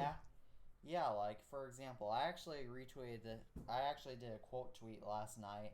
Did you see the quote tweet that I did last night of Obsolete Electronics tweet about comparing different types of computers to cars. I actually have Do Not Disturb scheduled to turn on at 10 o'clock. So, no, I did not see it. Yeah, that's usually when I wind down. So. Yeah, that's usually when I but wind down. They compared a Windows computer to a... You should actually look at that tweet. It's so hilarious. Yeah, let me see if I can find it. Yeah, let me see if I Go to can my find Twitter it. profile. Yeah, I'm loading Twitter up right now. Yeah, I'm loading Twitter up right now. Let me see. Followers. Let me see. Followers. Good thing you're not that far down. Oh, actually, you're a lot farther down the list than I thought. Yeah, I've been Okay. following you for over Let a me year see. now. Yep. Ah, right here. Alright, so let me read the picture and description. Alright. Elite Obsolete Electronics. Windows. The lovable station wagon. This quaint little family car can be seen. I gotta rotate this. I can't read. Jeez. My vision sucks. Alright. This quaint little family car can be seen in nearly every single household in America. It is a very common car used by... Okay, the little typo there. It is a very common used car used by 90% of drivers. Your dad bought it because it was cheap and family friendly, even though in reality this car tends to decapitate children. Oh yeah, the lack of a headrest. Difficult to maintain. Word I'm not going to say because I know you don't like it. And breaks too much. Anyone can afford these cars for they're inexpensive and mass-produced. Yep, that's exactly what a Windows computer is like. Perfectly described, honestly. Except my dad actually spent $1,600 on his second-to-last Windows computer. Oh, do you want to know how much my dad spent? Oh, do you want to know how much my dad spent on his? $3,500 for the computer and $800 for his docking station. In total, $4,000. It's like buying a Starbucks coffee every day. That's too overpriced, especially considering you can get MacBooks for cheaper. Yeah, in terms of performance and all that, and I'm going to judge this based off if his laptop is plugged in, because the second you unplug it, it's an automatic, unfair comparison. I do have a better CPU than he does. Obviously, M1 Pro faster than 11th gen Intel, because he bought it last year when 11th gen was the latest tech. And graphics, however, we might actually be neck and neck. Because he's got an NVIDIA 3000 series in there. So graphics performance, we might actually be neck and neck. But I still have the better CPU. He's got more RAM than I do. But that's because he's doing, like, CAD stuff on it. Which is very memory, CPU graphics demanding. I mean, he needs all that power. He actually needs it. So, yeah, I can see why he spent that much money on it. And that's not just his laptop, it's also his desktop. That's the price for the Dell docking station. When Alpha comes back. Yeah, that's the price for the docking station. That's like buying... It's nuts. That's all right, like anywho. buying a $5 to $7 Starbucks coffee every day. Yep. All right, anywho, moving on to the next. Mac, the Pimp Luxury Escalade. Oh, one of my favorite vehicles. Too. I got to ride in a Cadillac yesterday. I've never ridden in a Cadillac before. Yeah. All right, the Pimp Luxury Escalade. Very few people buy this because the average person cannot afford such luxury. This car makes the user feel safe on the road. Very true, honestly. I actually drove that Cadillac once before, and despite how scared I was at first because, oh, don't crash it because this is an expensive car. Oh, it felt really safe to drive that, actually. All right. Anyway, yeah. Where was I? Safe on the road. It has its crashes. True. Yeah, because... I mean, Elias had a crash yesterday. Or not yesterday. I listened to that episode yesterday. Last week when you did it, right? He got the black screen of death on his Mac. Had the black screen of death. That's the first time he and I have both. Oh, jeez. Wait a minute, I just saw a Tesla drive by my house. Oh, that's so cool. Oh, that's so cool. Yeah, I just saw a Tesla. I see a few Teslas driving around where I am. There's only Yeah. one Tesla. There's only one Tesla that's being daily driven up here, Actually, where I live. And it's hard because of cold conditions, but oh, it is so cool whenever I see that Tesla drive by. I've seen a few. I've also seen a few Corvettes too. Oh, the secretary, before she retired, had bought a Corvette, and the day she retired from, well, being the school secretary, she took that car for the last day. Yeah. Nice Corvette. Anywho, almost done. Yeah. It has its crashes, but they are not as severe as the station wagon. The drivers tend to be self-centered, okay, who fall for clever marketing gimmicks. That is not Kind of true of some people, but Some people it is, okay? some people it is, okay? I've met some people who do fall for marketing stuff like that. Sometimes I'm even guilty of it. Like, what's an example? I saw this magic mouse at Target. I told myself, I don't need it. I don't need it. I don't need it. I bought it anyways. That's actually how I ended up buying it. Also, it was when the Magic Mouse Space Gray, yes. This is the Space Gray Magic Mouse. The one that, well, for a while you only got if you bought the iMac Pro, but then they sold it separately. And no, this is not the new Magic Mouse with the black top and silver bottom like that comes with the Mac Pro. This is the full Space Gray Magic Mouse. I have a rare mouse. It's not that rare, but it's like saying, yeah, it's not that rare. It's kind of like me saying that my iPhone 3G on iOS 2.0 it's rare. It's really not because you can very easily downgrade them. Oh yeah. As you know, I don't downgrade any of my devices. I always keep my devices up to date. You know, you know very well. Yep. I'm actually kind of curious now which city you thought I was in. Obviously asking. I do not think you were in the city. I do not think you were in the city that you are actually in. What city did you think or region? I will not read aloud the answer. Yeah. Yeah. I think I spelled it correctly. I think I spelled it correctly. Yeah, I did. I haven't read that word actually for a long time. Thought you were at Yeah, that's where I thought you were at first. How come? Wild guess. Wild guess. I wonder if anybody else. Just wildly guessing. Like I said, I was just anybody wildly else guessing. Actually guessed where I live. I mean, some people might actually.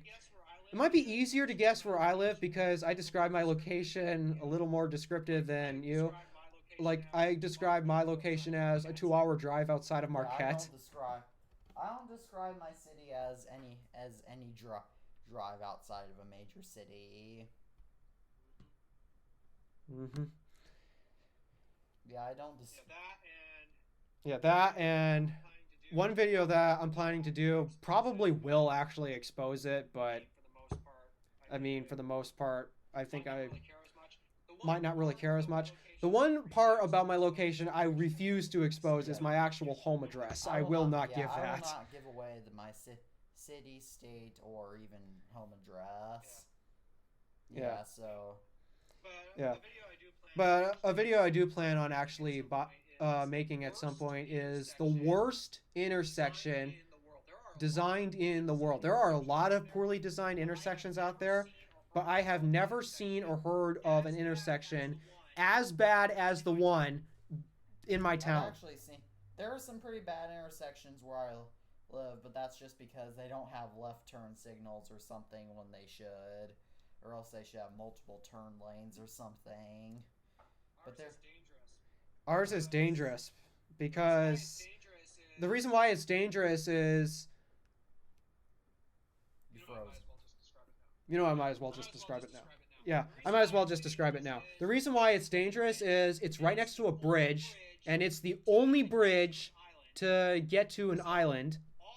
So all the island traffic is coming through that bridge into that intersection. And the problem is, if you want to go west, just stay in your lane, and you'll go west. You want to go east, if you're coming on the bridge, you can stay in that lane as well.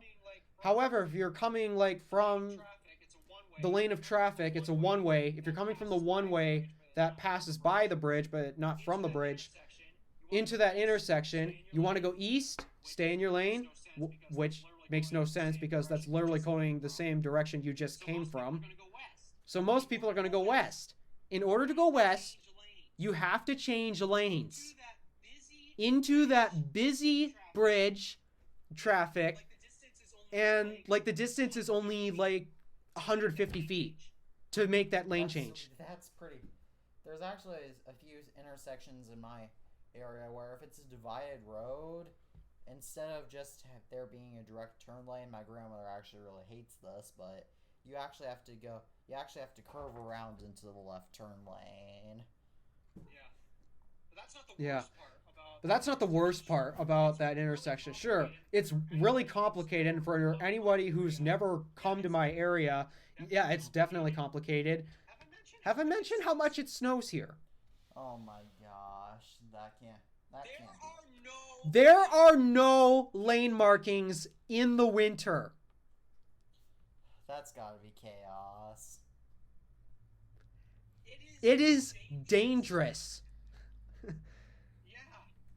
Yeah.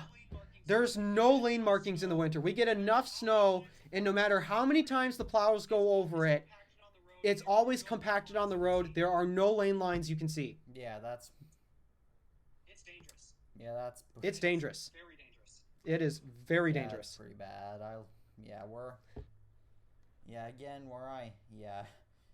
have the intersections in my area aren't quite that bad.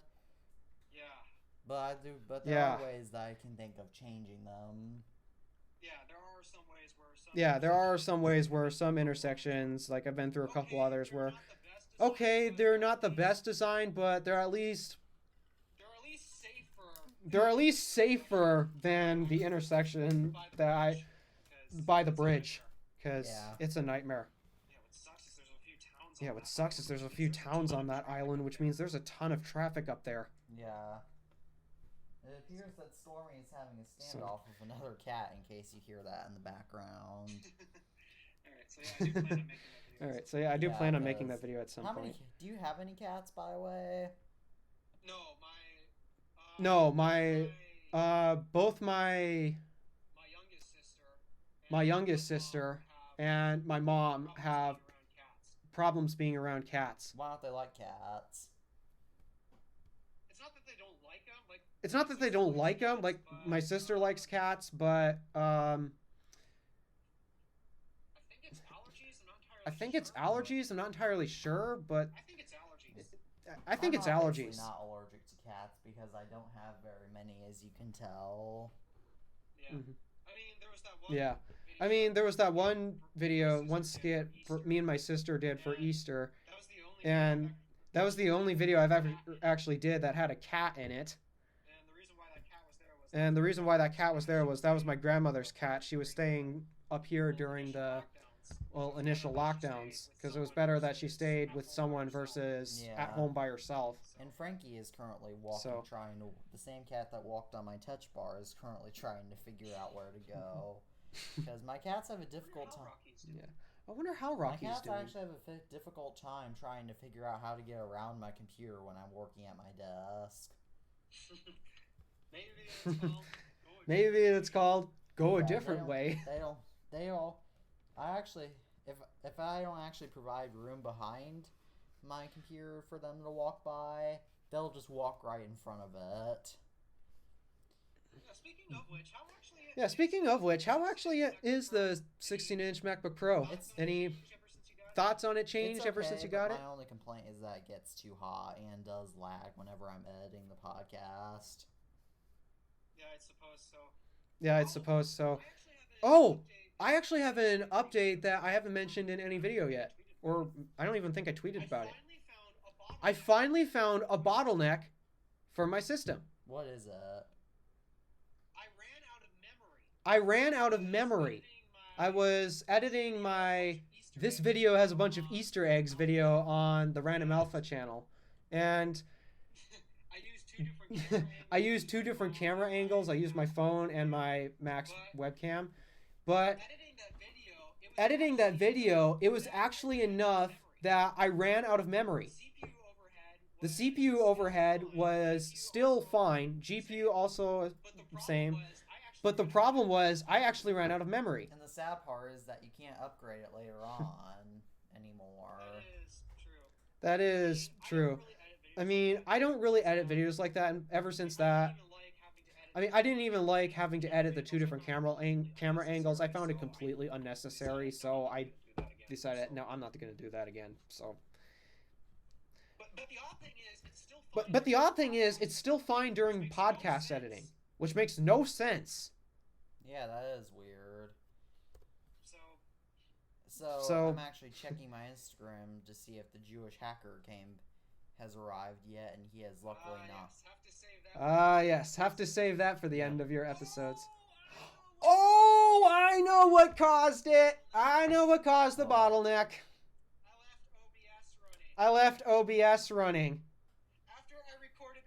After I recorded that video, because I use OBS to record my screenplay and my camera at the same time, I forgot to close OBS. So all that memory was being hogged just to OBS running. That's pretty funny, but yeah. So luckily my MacBook has 16 gigabytes of RAM, so I have plenty of room. But I have a yeah. I will say I've noticed I've got a lot more breathing room despite that I did that, well, one accident. Yeah. 16 versus 4 gigs makes a really big difference. I actually did learn something that I think you're gonna find so hilarious.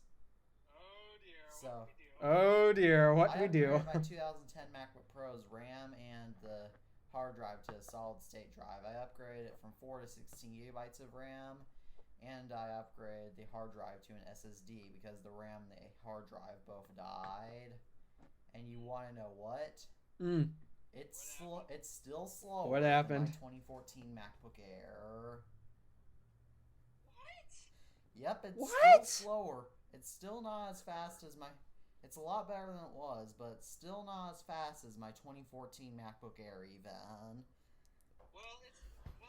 Well, to all the angry commenters who hated how I pretty much made a rant out of my 2011 MacBook Pro, see, it's not worth upgrading the memory or the storage, because I'm still gonna deal with a slow computer. I even did, because I even tried. My 2010 MacBook Pro is still a great computer, but I even said in my review that you should only get it as a backup computer. Do not try to use one of those as your main computer. Yes. Only use it as a backup for professional things, especially if it's a dire situation. I mean, it can still handle word processing, basic web browsing, and all that just fine, but still, if you're actually doing professional things on it, only use it as a backup where your main machine is actually out. Do not use it as a dedicated editor. Even with basic tasks, only get one of those if you're planning on using it as a backup machine. It'll be too unreliable for a main machine, as I've sadly learned. Yeah, it is nuts. Because and in case you don't know me, I've commented on 1 million of Alpha Day Wolf's videos telling him, just get an SSD and upgrade the RAM. It'll make it so much better. Yes, he has. And yet, you know what? And technically, even though it would have, well, by a small margin, as you've discovered. Even if it did improve the performance by a small margin, I'm still dealing with a few other issues, like the MacBook. My primary issue actually wasn't performance; it was the display. And when I actually commented that my ThinkPad was having some issues back when that was my main laptop, you commented on that tweet saying, Perhaps an SSD upgrade would do the trick, even though you knew that wouldn't because it runs Windows 10. Yeah, Windows 10 is such a pain. Yeah, that's the odd thing. When it comes to spec comparisons, and this is something that Android enthusiasts just can't grasp for some reason, they like to point out, oh yeah, we got the specs, we got the CPUs, we got the RAMs, we got all this hardcore stuff, we got the raw horsepower, we're better than Mac. Well, it's kind of saying something when, I don't know, your operating system actually needs all that stuff to function properly, and yet it's still not functioning properly. It has to send all your data to Sundar Pichai and everybody at Google. And what's his name? Satya? Satya at Microsoft. He's the CEO, I think, now. I don't know who the CEO of Microsoft is. Yeah, it is. Yeah, the funny thing is Android and Windows. Yeah, sure, you can brag you got higher specs than, well, a lot of Apple products, but the reason for that is because they need those specs to do literally the exact same thing. It just goes to show how inefficient your platform is. And so now getting on to the 7th out of the 21st planned topics for this episode. WWDC 22 is going to be in person finally. Oh, that's so great to hear. That theater must have been very lonely. The ghosts that haunt that theater. Steve Jobs, the ghost of Steve Jobs that haunts that theater must be very lonely. Exactly. And one of my cats is in heat, which is why you might hear meowing in the background. And yes, I do. And yes, we do plan on getting her spayed sometime. But don't worry, for all the male cats are neutered.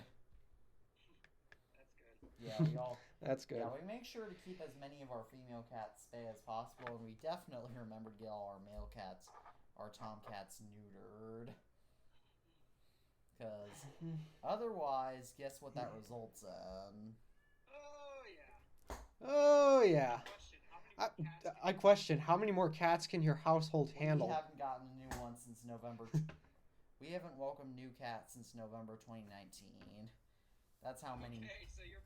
Okay, so you're pretty much at max capacity.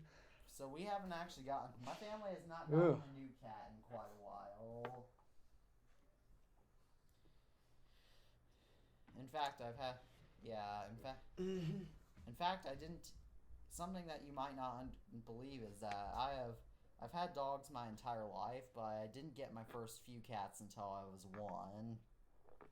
That was when we took in a litter of kittens. So you might be surprised to find out that I was not a cat, that I didn't have cats my whole life.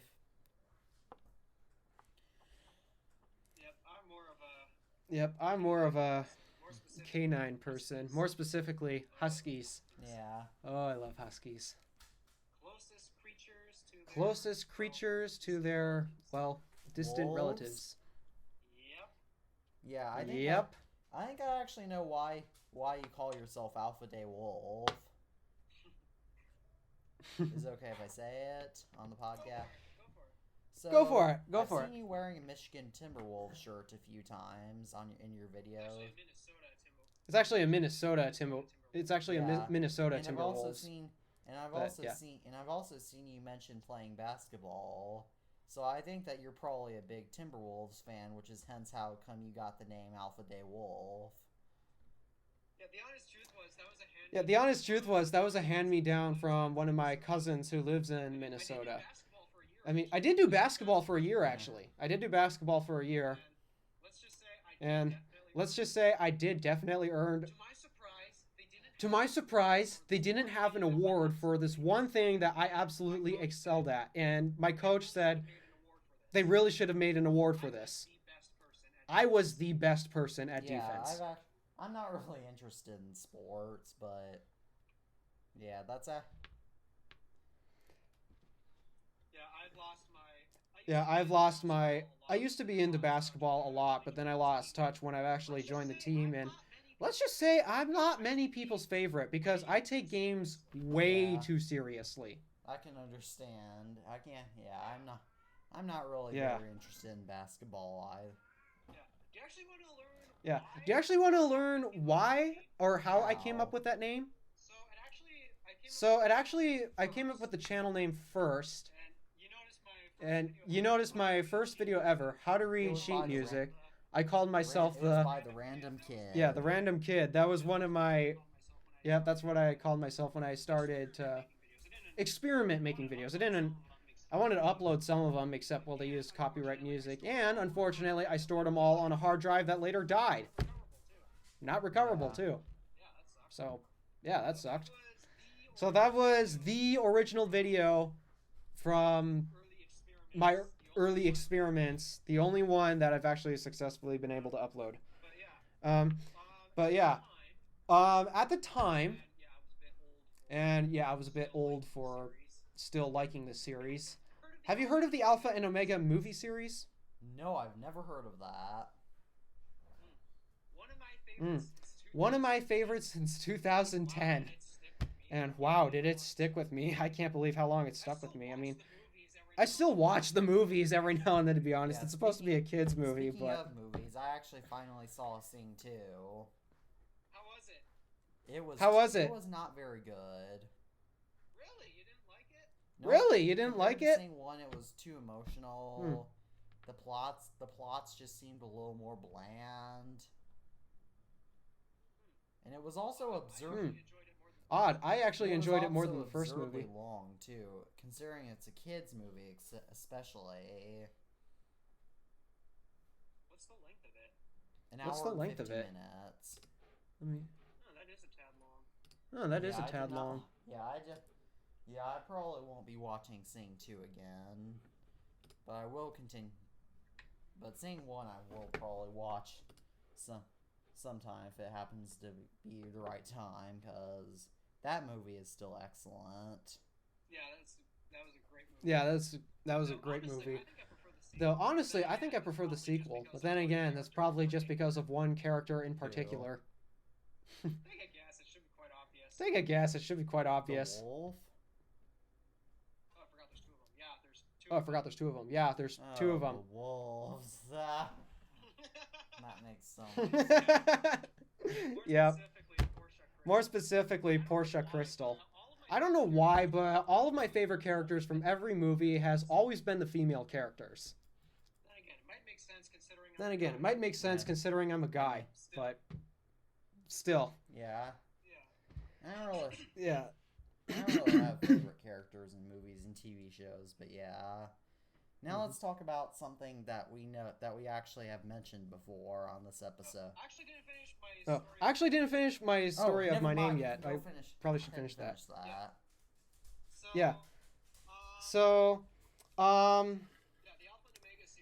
yeah, the Alpha and Omega series. I love that series so much. And At the time when I created the channel, the random part of it was intentional because I was planning on making just random videos. It was supposed to be a channel where I make random videos. The last word actually came from my favorite movie series at the time, which was Alpha and Omega. So that's where that came from. So that's where that came from. And then, Never heard of that movie. and then my name, yeah, Yeah, it's a series of eight different movies. They completely ruined the last three. I don't know why they had to switch directors, but they completely ruined the last three.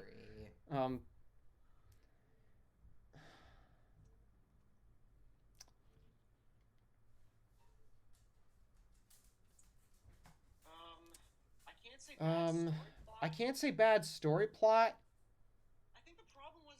I think the problem was there were just more cringeful moments than ever. What? Like, their third movie ever was by far. It had one cringe moment at least, but the problem was the other three. I think they switched to directors or something, and because of that, well, there was a whole new person running the show, and the last three movies just ended up being cringy. So, yeah, I did not like the last three. I still prefer the first five. Again, like always, the last the last of everything seems to always be the worst. Yeah, that's usually what. Yeah, that's usually what makes people stop. Yeah, that's why. So, They were very yeah, those last three were very cringy, very bad. Yeah, like the first. So. Yeah, like you always hear people talking about how the last seasons of a TV show were always the worst, and the last seasons of an athlete were always the worst. Yep. So. Yep. So. Yeah, that's where the channel name came from. Yeah, that's where the channel name came from. It came from that movie series. And then, when I actually gave myself that name, my first name came from the last word of the channel name, Alpha, and it actually is a name I've discovered. You can name your kid Alpha if you wanted to. And then the last name, I was... When did I pick it? I don't know. I was into French. I was into the French language and such, and I still am, to be honest, but I was into the French language, so that's where the day in Day Wolf came from. And then I just love wolves so much, so that's pretty much where the name came from. My favorite animal, as you can tell by my mini cats. So yeah, that is actually where I came up with my name. It's not my legal name, you should actually but name your kid hey, it works on the internet. Alpha Day Wolf, whatever your last name is. Or else if you don't want to, then I'll name my kid Alpha Day Wolf Maggart. Because that's my real last name. Alpha Maggart. Oh, yeah. I'm sure that will. I'm sure the kid probably won't get made fun of in school for that. Oh yeah. So yeah, that's where that. That's where my name actually came from. Now let's talk about the biggest thing that we've been talking about for quite a while, that we've mentioned before in this episode. Apple discontinued the... You all know it, the iPod. The iPod. The iPod. I did a whole YouTube video about my iPod collection yesterday, and so you can see... Yeah, I hadn't gotten a chance to watch it yet, but wow, that is such a huge collection just by looking at the thumbnail. It's almost 30 iPods. Compared to just two. Yeah, I got my iPod Nano, my first Apple device ever, and my iPod Touch. Notice they're the same color. Because blue is my favorite color too. As you can tell by my room paint. Yeah, it's a very deep blue. Yeah, it's a very deep blue. iPods that I plan on acquiring more is I plan on getting some older iPod classics. I'm trying to find a 4th generation iPod Nano without the black spot, which has been so hard. I can't hear you. I said the black spot. I whispered it. I said the black spot. I whispered it. That's why. The black spot is an expanding battery on an old iPod. Oh, okay. Yeah. Oh, It's okay. so hard to find a 4th gen Nano without the black spot.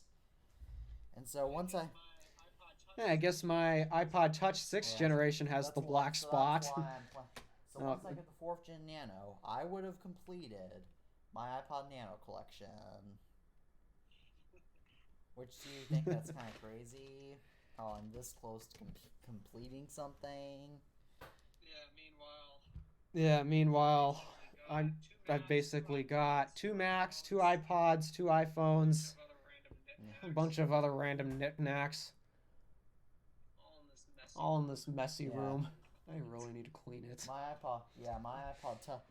Yeah, I'm also planning on getting the 16GB budget variant of the iPod Touch 5th gen, a 6th gen iPod Touch, and a 7th gen iPod Touch, and then I will have That's what my mom has. She has the that's what my mom has. She has the 16GB version. 5th gen? 6th. Oh, 6th. Yeah, the 6th gen. I was saying a 16GB 5th gen. You know, the weird ones. I've seen that one before. Oh yeah, I've seen that one before. I've met someone who's actually used it. With that weird one, and so with the little loop or the little pop-out thing in the corner here that you could use to attach a loop. Weird one. Really, they had one cheaper than that? Don't have that. The weird ones don't even have a back. Look up 16 gigabyte iPod Touch 50. Wait, did they not even have a camera? Wait, did they not even have a The back, camera? they just had a front camera. Look that up, actually. It's so... I've seen it. I've seen it. Yeah, that I've one, seen I it. want to get one of the Hope. I've seen one in gold. Because I have a regular... Yeah, that thing was so weird because I saw it in a case and I look at the back of it and I notice, hey, why is there a camera cutout for a device that has no camera? And even funnier, it has the exact same shape as this, but there's no camera on the back. Yeah, the 5th gen. Yeah, and of course, and then I would have completed my iPod Touch collection. I still have not completed. I'm still nowhere near completing my iPhone, iPad, or Mac collections yet. That'll be many years. Yeah, the Mac collection will be. Yeah, the Mac collection will be the hardest because those are the most expensive. Yeah, I currently have an iBook G3 clamshell, a 2009 MacBook, the non-Unibody version, a 2010 MacBook Pro, a 2012 MacBook Pro that doesn't work, a 2013 MacBook Air, two 2014 MacBook Airs, one works and one doesn't, along with my 2019 MacBook Pro. So I don't have a lot of Macs, as you can tell. Oh yeah. I have a lot more. I've got this one here. I've got that one there. I got a whole bunch of imaginary ones throughout the rest of my room. Yes, you have plenty. Technically, I have 3. It's just one of them I'm not even using anymore. I have a lot of. Yeah, and I don't. Sometime I'll have to do a full Apple collection video and showcase everything. Yeah, I'm planning on making one very soon at some point. I've got in my Apple collection, but the only problem is doing a full-on Apple collection video.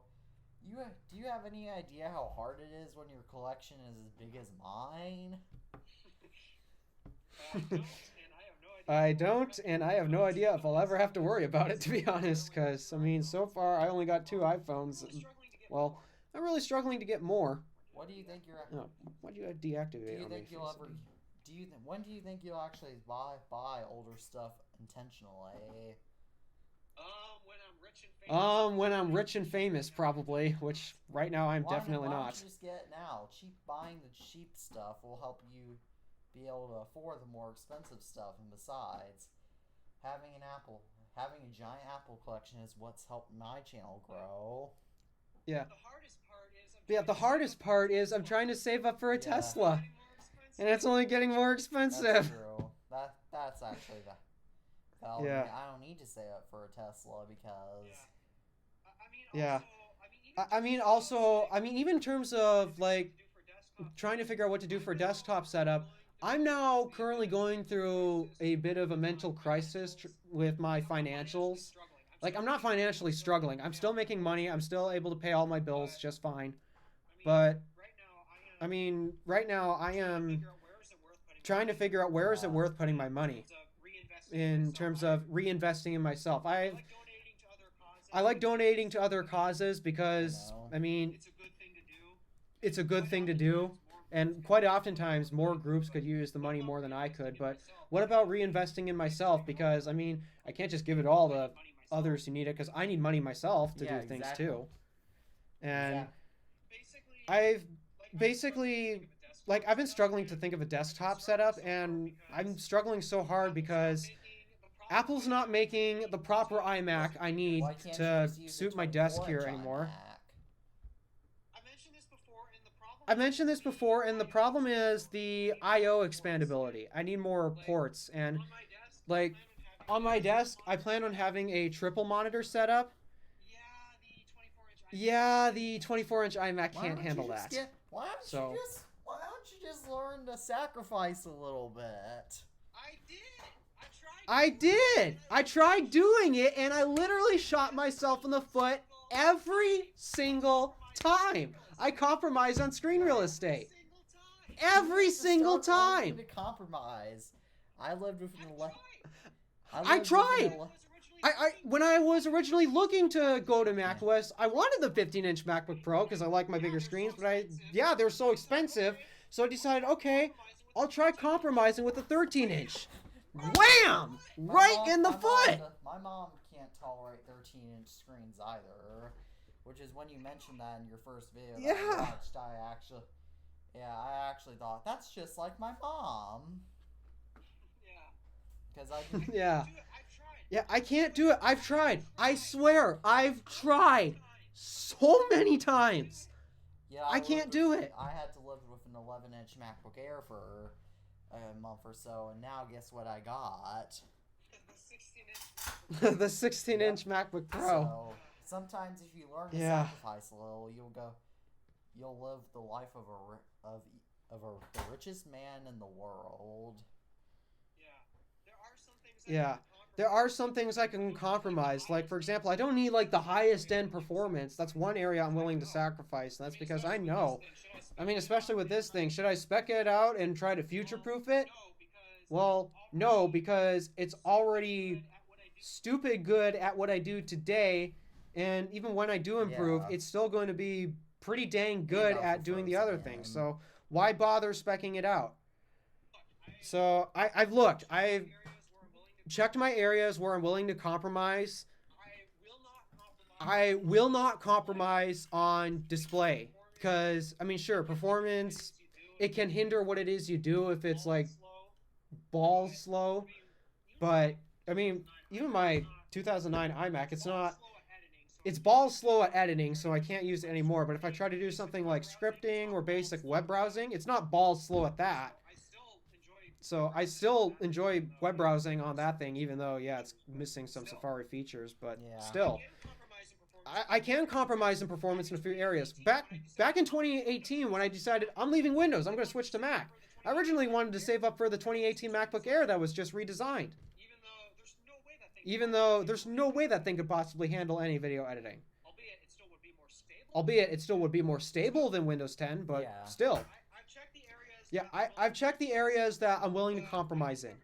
But I've discovered every single time, I can't compromise on screen real estate. It's affected me way too much. Yeah, and so if you think back to our previous episodes, remember when Tabby Pears and I were discussing the CSAM thing? Yeah. Has there been updates on that? Because I haven't heard any updates since, well, Apple decided they're going to hold it off because it's very controversial right now. Guess what? The European CSAM is forcing Apple to terminate encrypted messaging.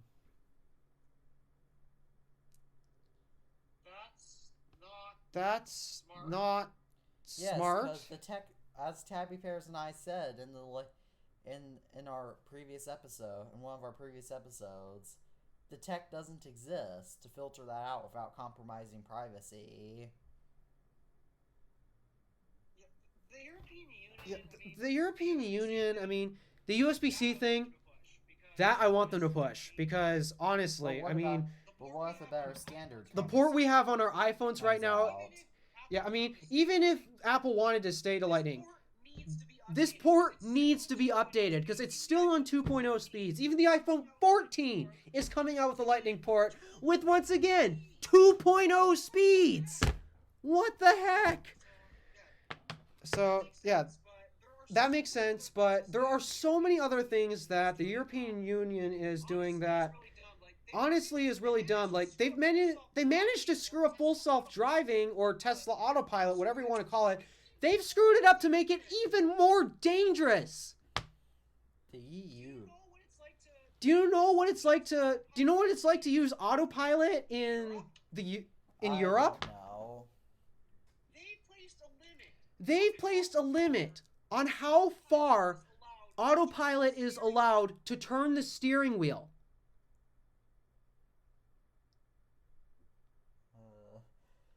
Oh my gosh. Yeah. That's Yes. dangerous.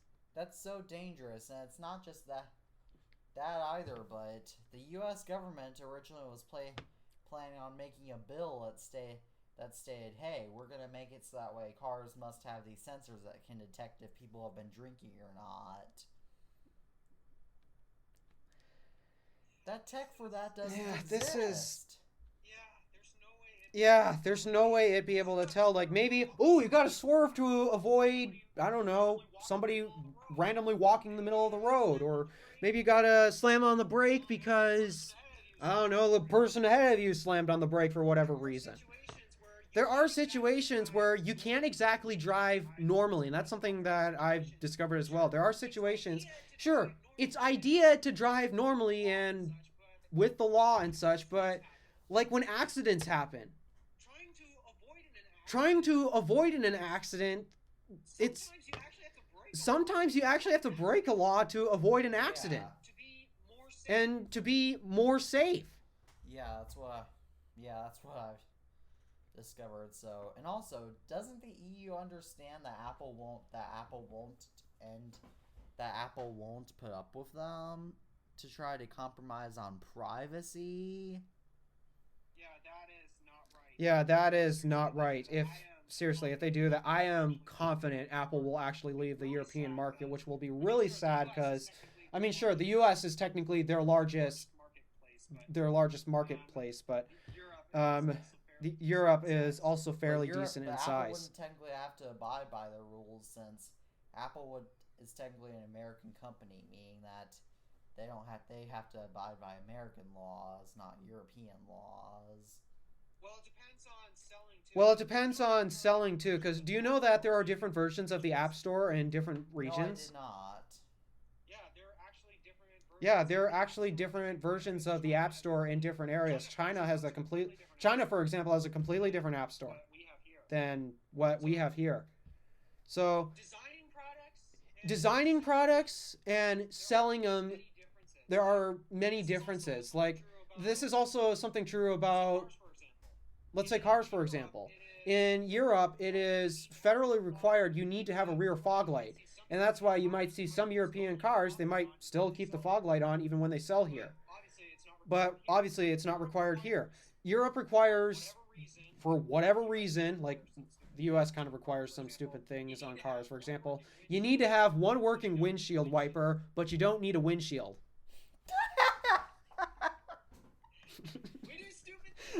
We do stupid things too, okay? So, yeah, dumb things like that. So, not necessarily is it required in building, but you have to follow certain criteria to even sell in different markets. So, Apple might end up getting pushed out if the EU just says, yeah, you are required to do this. If you want to sell a device here, you're required to follow by these things.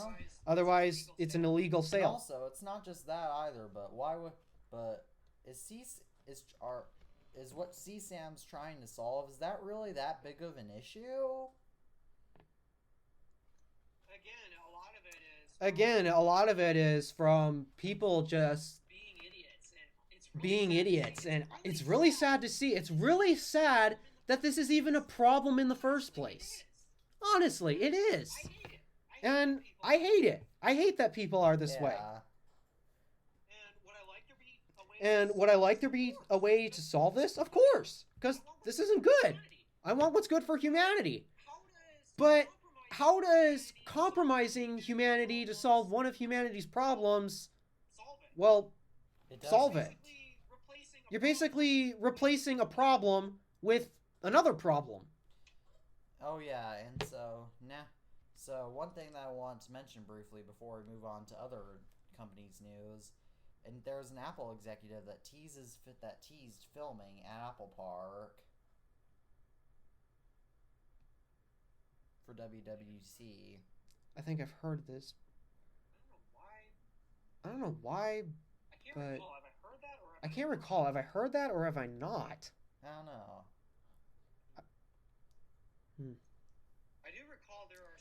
I do recall there are some fake Apple leakers out there who claim to be at the filming of Apple events. We all know it's baloney, because Apple's security team would never let that happen. Yeah, so that might be fake, but it might be real. Yeah, but it was from 9 to 5 Mac. Yeah, that's about a 50-50 chance. Yeah, that's about a 50-50 chance. But remember how stupid. Do you know what an NFT is? I have to say yes and no, and the reason why is the gist of it. Yeah, I get It's a non-fungible token, something you purchase on the internet to claim, yes, you own it.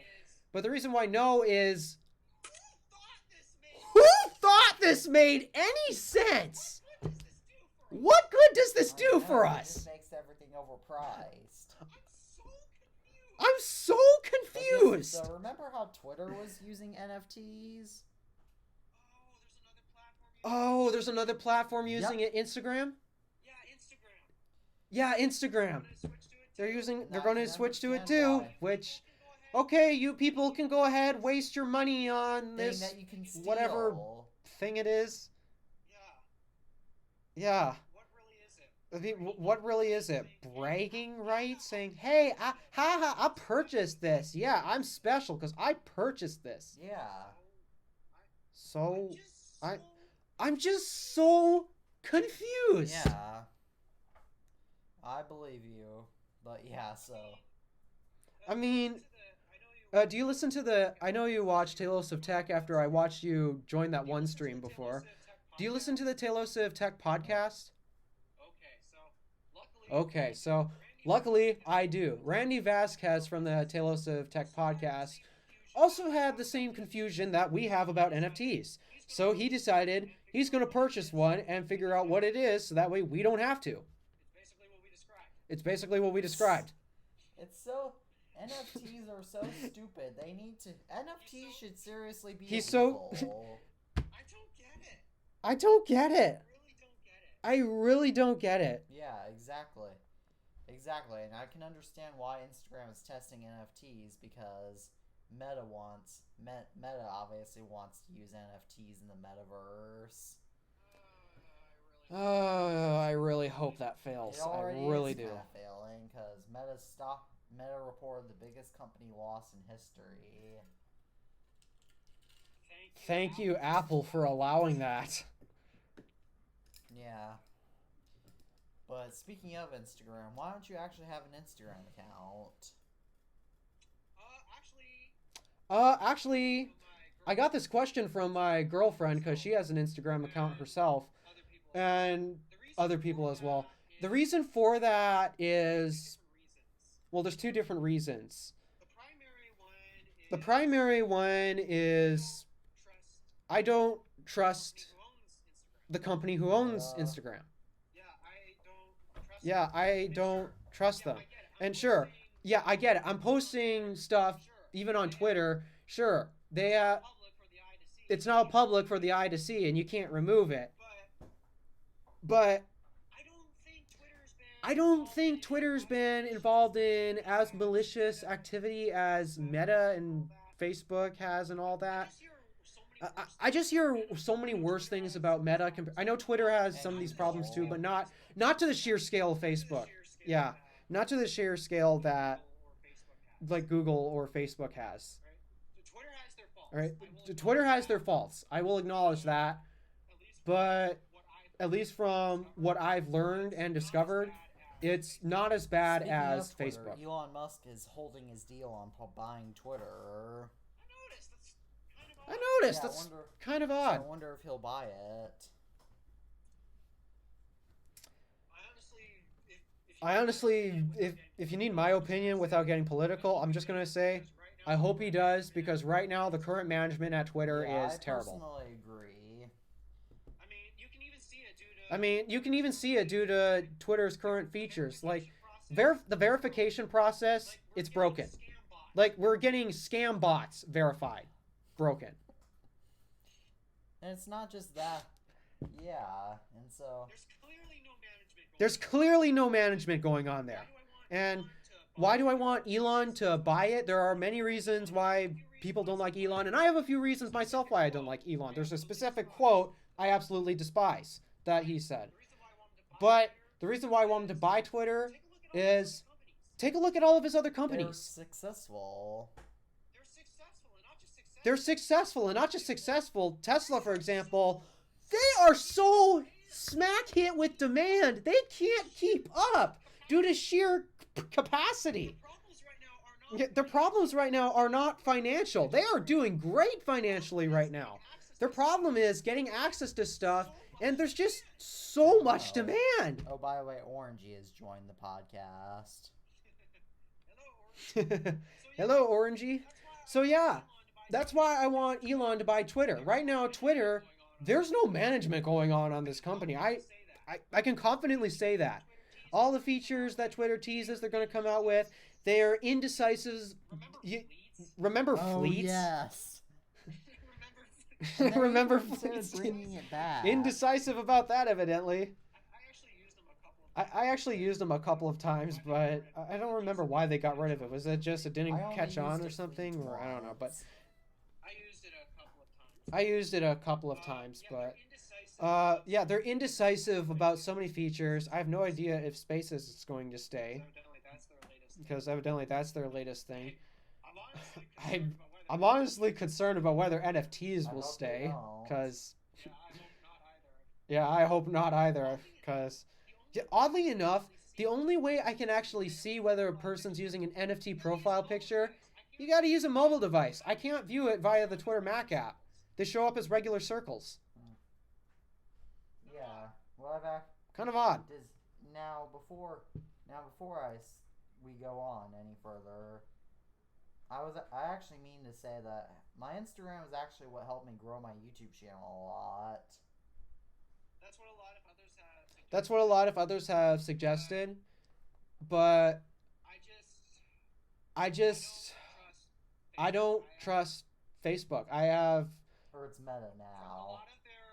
from a lot of their actions and how they react to certain things, there's not much room for me to respect them. I have a lot of disrespect for that company, and that's because they disrespect their users. So because of that, I have no interest in really joining Instagram. My family tried to get me on WhatsApp because some of us are on iPhone, some are on Android, so want like a one-size-fits-all. They wanted me to use WhatsApp to do some communication, and I told them, no. The answer's no. Messages aren't private. Yeah. Oh yeah, by the way. If they want to call me, And if they want to call me, either call me via my phone number, because I mean, this is family we're talking about. You want to video call me? I'll send you a FaceTime link, since, hey, we can do that now. Yeah, now, does Orangey have anything to say to either of us before we go on? Huh, Orangey? Do you... Nope. I'm just a lazy kitty. He actually does talk, meow a lot. I'm surprised he hasn't meowed. Yeah. I guess Orangey only lets me pick him up when I'm at my desk. He doesn't like it when I do it in the family room. It's odd. Orangey's a very picky cat. He does not like it when you rub his back. oh, you should meet my dog Oh, you should meet my dog Marley. Marley. She's a nightmare to deal with whenever she gets... Alright, so... Let's just say Female female huskies. huskies are very moody and emotional. Alright, so now let's talk about the Google's I.O. event that they held on Wednesday.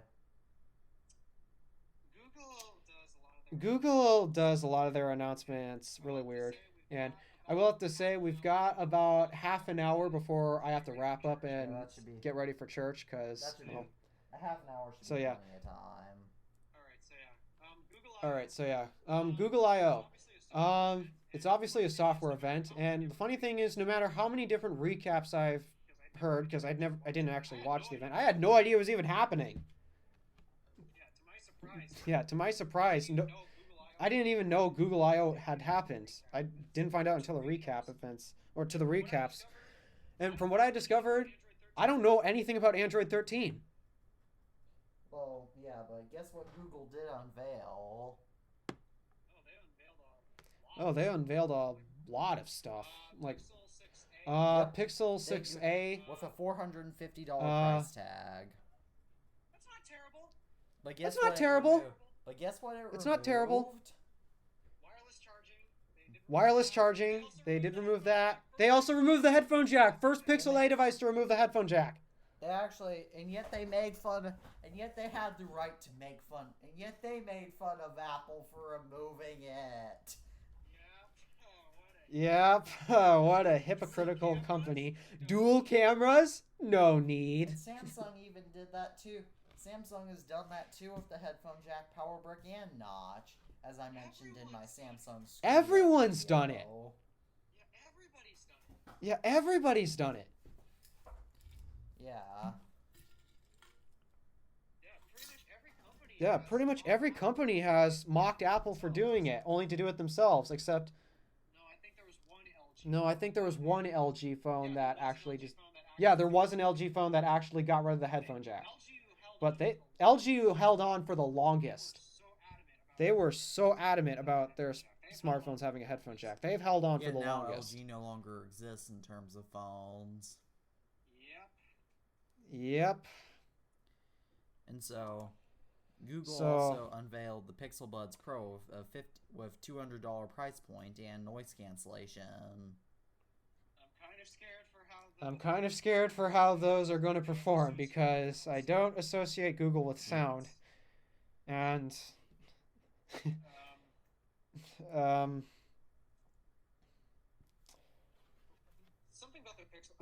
something about their Pixel. I originally seen a Pixel Buds review, but there was something about how it wasn't a lot of people's favorite. Yeah. I just highly doubt that Pixel Buds Pro are going to make an even bigger impact.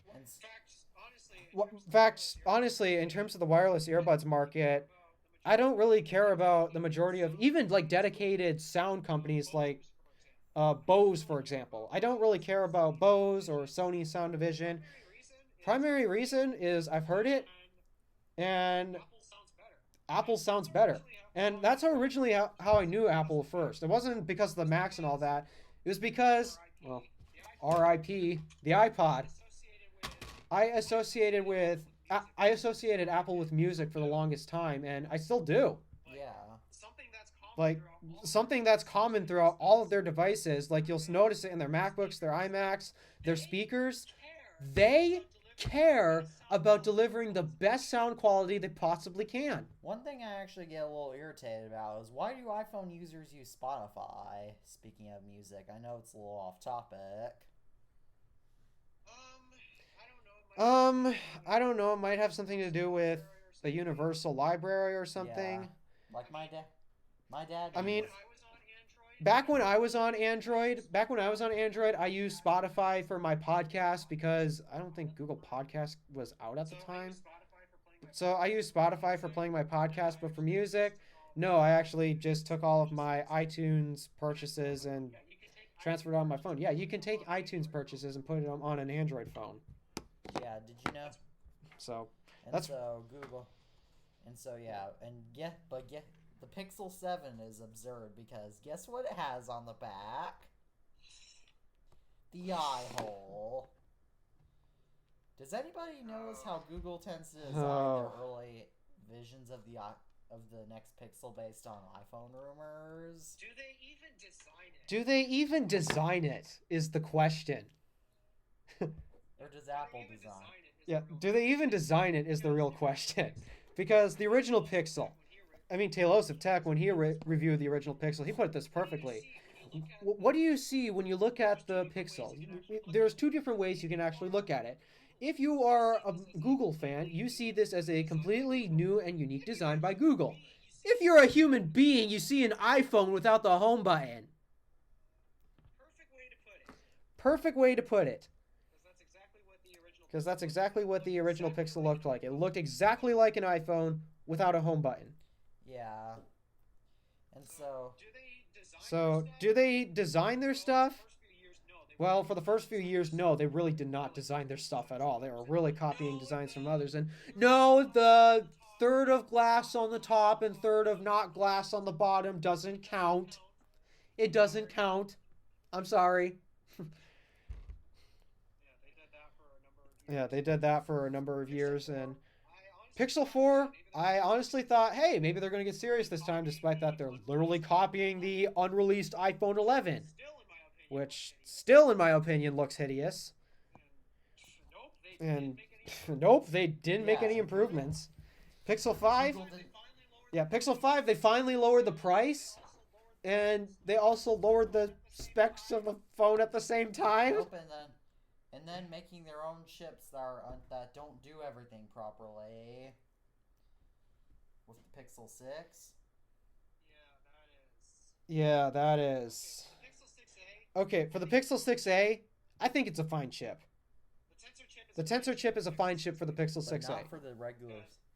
Because No, yeah, for the regular. no, yeah, for the regular Pixel 6, no, Why what does- the heck were they One thinking? question I have is, why does Google actually name the A smartphone after the generation of the previous year? I'm not entirely sure. Yeah, I'm why not don't they entirely name it sure. after the phone of the current year, I mean, then? it's kind of like how Samsung. I mean, it's kind of like how Samsung does, like, their Oh yeah, they did the S. oh yeah, they did the S20 FE, the S21 FE, such and such like that. Even though they say it's for fans. Even though they say it's for fan edition, there's no way it's for fan edition because fans would rather pay more for the even better product, not the compromised one. Marketing is marketing at this point. Marketing is marketing at this point. There's a lot of names that don't make sense. Like, I've mentioned this in one of my videos at least. Apple's, like the Air marketing, you and I definitely disagree a lot with this a lot with the MacBook Air. Honestly, the Air in their marketing, Yes, it means does. nothing. It means Yes, it, no, it doesn't. No, Like no. iPad Air, That doesn't make sense. iPad Air. What does the Air mean in iPad Air? Because it's not the thinnest tablet. It's not their lightest tablet. What does I don't iPad Air know, stand but, for? You know, but MacBook Air does stand. MacBook Exactly. Air does stand for something. Nothing. Because Steve Jobs, when he presented the MacBook Air back in 2008, he wanted the thinnest computer. He showed how thin it was. It's supposed to be the smallest computer possible. Well, what was the iPad Air? Well, what was the iPad I Air don't supposed know, to but be? A 15-inch MacBook Air is a terrible idea, and it's gonna destroy Apple. Why do you say it'll destroy them? Because I know more people that want a cheaper laptop with a bigger screen than people who want Because they'll thinner and lighter destroy the laptops. branding, and of course, then it'll make Apple go bankrupt. But the branding's already. But the branding's already been But the destroyed. branding will be even more destroyed. I don't think you understand me. I get it. I get it. Yeah. So far, the MacBook Air has still held true to that. But Wait, hold on. wait, hold on. The MacBook Air, at its thickest point, is still thicker than the 2016 through 2019, the Butterfly generation That's of true, MacBook but Pros. again, the Butterfly keyboard is It was still 200 technically reliable, thicker. so it doesn't count.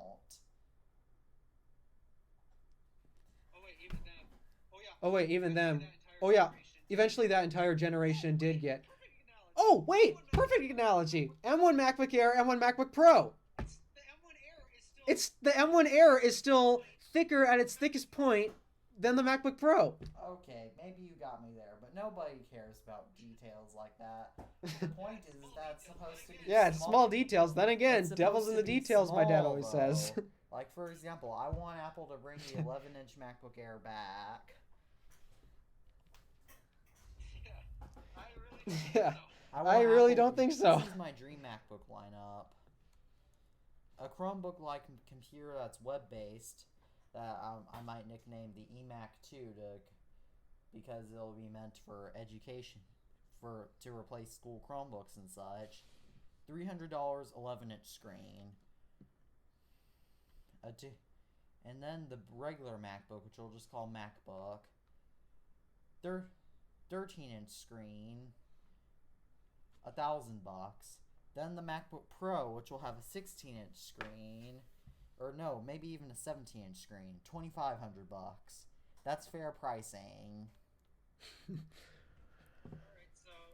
All right, so here's my ideal Mac, at least MacBook lineup. The desktop is right now a bit of a mess, but it's not fully transitioned over just yet. So here's my ideal lineup. So cheapest computer, I'm actually going to argue it already exists. It's the iPad. It's just a lot of us don't recognize it. And when you think about it, what do people do with computers at that price point? What they do on an iPad. Exactly. So that market has already been served with the iPad. I mean, even the budget iPad, the 10, what is it, a 10.2 inch or a 10.5 inch display? I don't remember anymore, but still, it's a decently sized display, okay? Especially for a tablet, it's a decent size. So yeah, the cheaper markets, yeah, that makes sense. So then we move to the MacBook line, where it still starts at $1,000, and I can see why. I made that video breaking down why it costs $1,000, and but still, yeah, MacBook. I'm not going to name specific names. I'm just going to describe what categories they should occupy.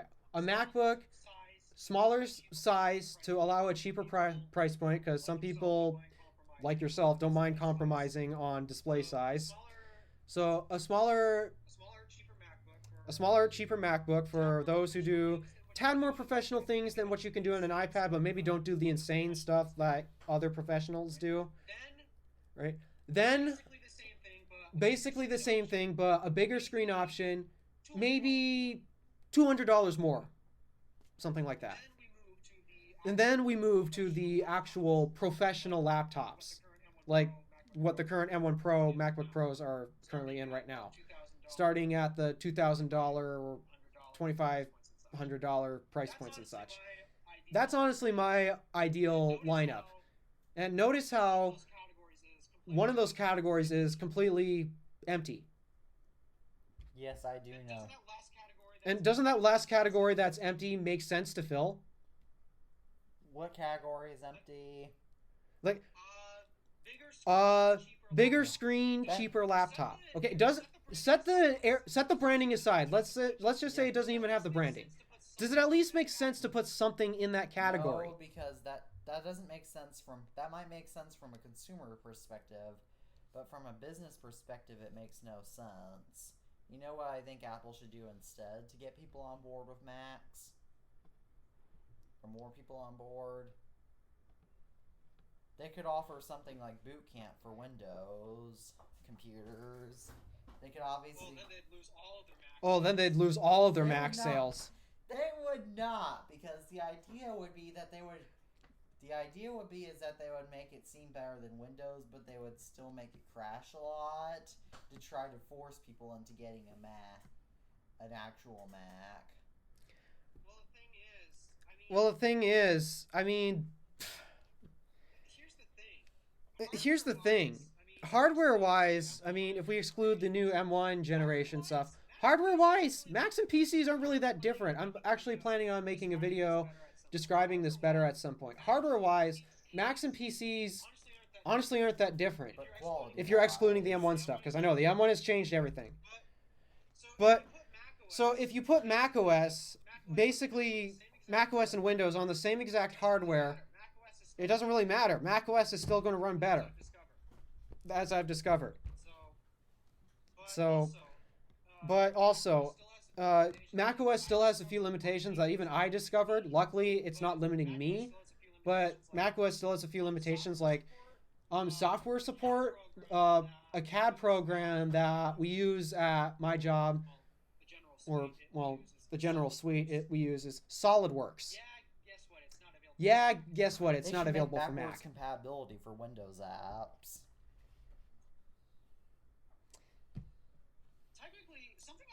Technically, something I discovered in Windows 11, I was able to link iCloud Drive to the File Explorer. Something very weird. I was able to do it. Albeit I can't open the stuff because it's Apple-specific formats, but I was able to link it and view it. Oh yeah, and so... Now let's get back on topic, because I'm getting pretty hungry. Yeah.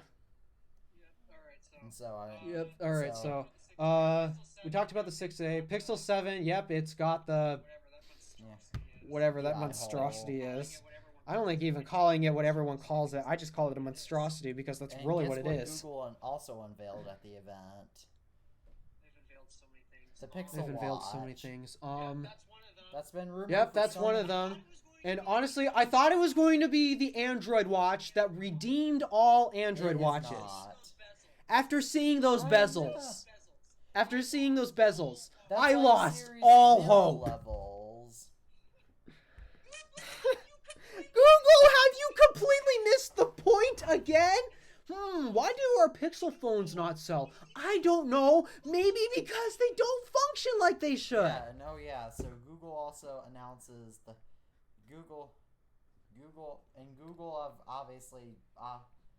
Google obviously had somebody leave a Pixel Watch in a restaurant to generate hype. There is no way that was an accident. That was Especially totally if you've on heard purpose. The iPhone 4 story. Oh yeah, that made such a big deal on the media.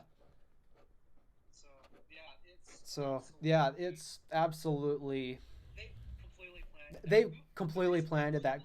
The reason why Google is leaking their own stuff is because they want to control the narrative in the media. Because they know, okay, somebody's going to go against us and leak it anyways. We might as well find a way to control the narrative, which they do.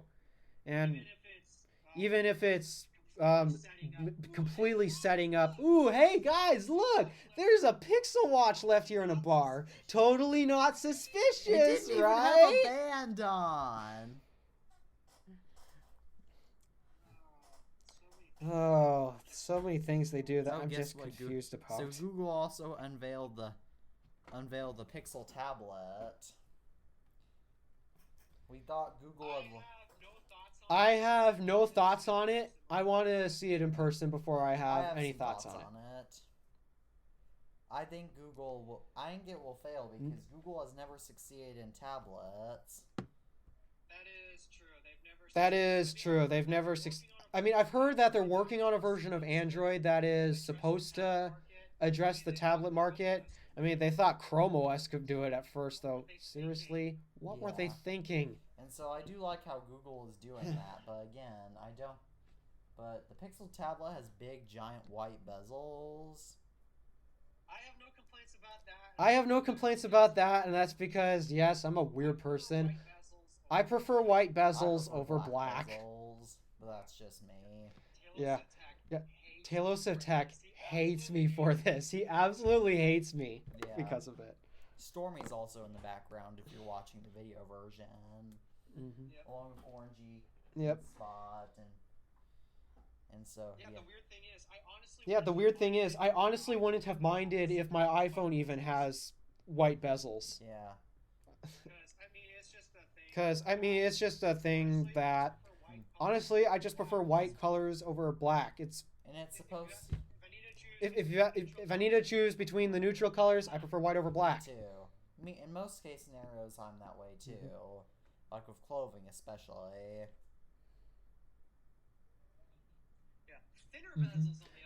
Thinner bezels on the other hand. Yeah, that's something I care about. Bezel thickness. Color, I don't care. Because most of the time I don't look at them. But thickness does matter. Because it's... I mean, the iPad still technically has thick bezels too. I've held one in person. And it's got some thicker bezels compared to other devices I've held. So... there's one thing that I want to be excited about this Google tablet, and it's honestly not just for it to be good. I want it to be good for this one reason. Apple right now basically has no competition. I know. They own the tablet market, and that might explain why the iPad Pro right now especially, it sucks. I mean, the hardware is amazing. Hands down, the hardware of that tablet is amazing. Software, on the other hand... I thought you said, what the heck? You said that an iPad was a computer. It's capable of doing the basics. Right? It is capable of doing the basics that we all buy laptops, cheaper laptops for. It's capable of doing those, but how about the $1,000 iPad Pro 12.9 inch? Well, technically it's now $1,100. It's still doing only the same things that a $329 iPad can do. That's my problem with it. And it's not. I know, and well, And Tabby Pears would also argue with you about the M1 changing everything, because Tabby Pears does not think the M1 chip is powerful enough.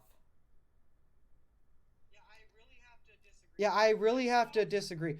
Desktops, okay, there's a bit of an argument there. Laptops, sure, when you plug it in, there's a bit of an argument. But what happens when you unplug the laptops?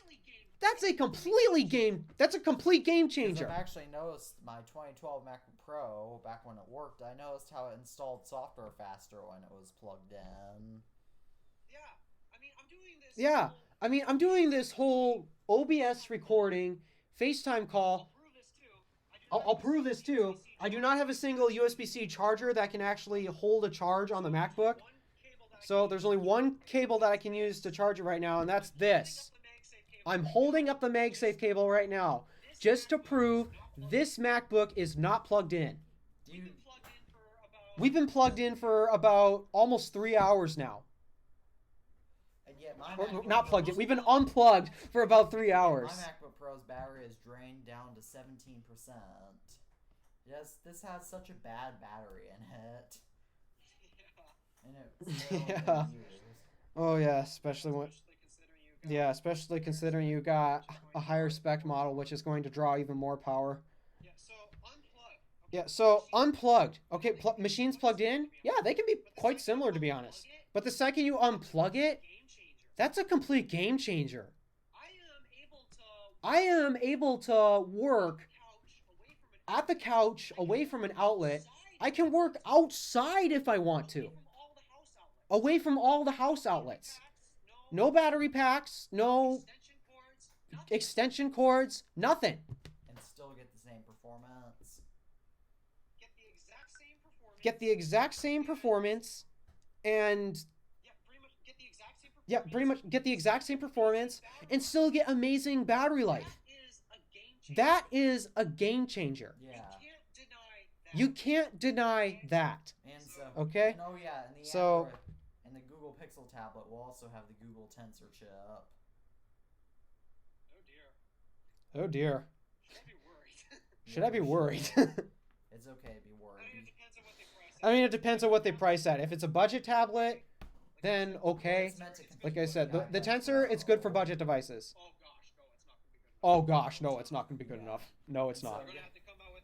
They're going to have to come out with a Tensor Pro, and it actually has to be Pro if they want to compete with the iPad. And so, do you remember how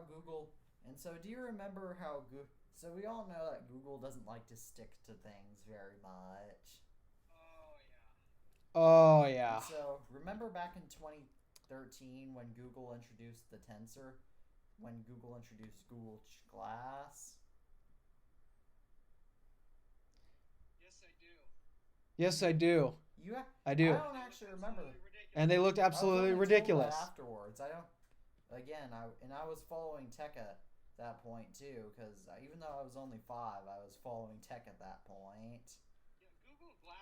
Yeah, Google Glass is a bit of a weird product, especially, and primarily because, I mean, if you look at it, well, especially through my eyes, you know how someone, you know me, I care about screen real estate and such. There's nothing on that. First of all, it's only for one eye, so it's 2D only. Well, it doesn't matter for me because I only see 2D. And, well, even then, it's not even covering the entire eye. Yeah. Oh, well, it's not designed to. But guess what? But Google brought Google Glass back. I don't get it. And our cameras have froze all of a sudden. So Google brought Google Glass back from the dead after 9 years. They had to bring it back.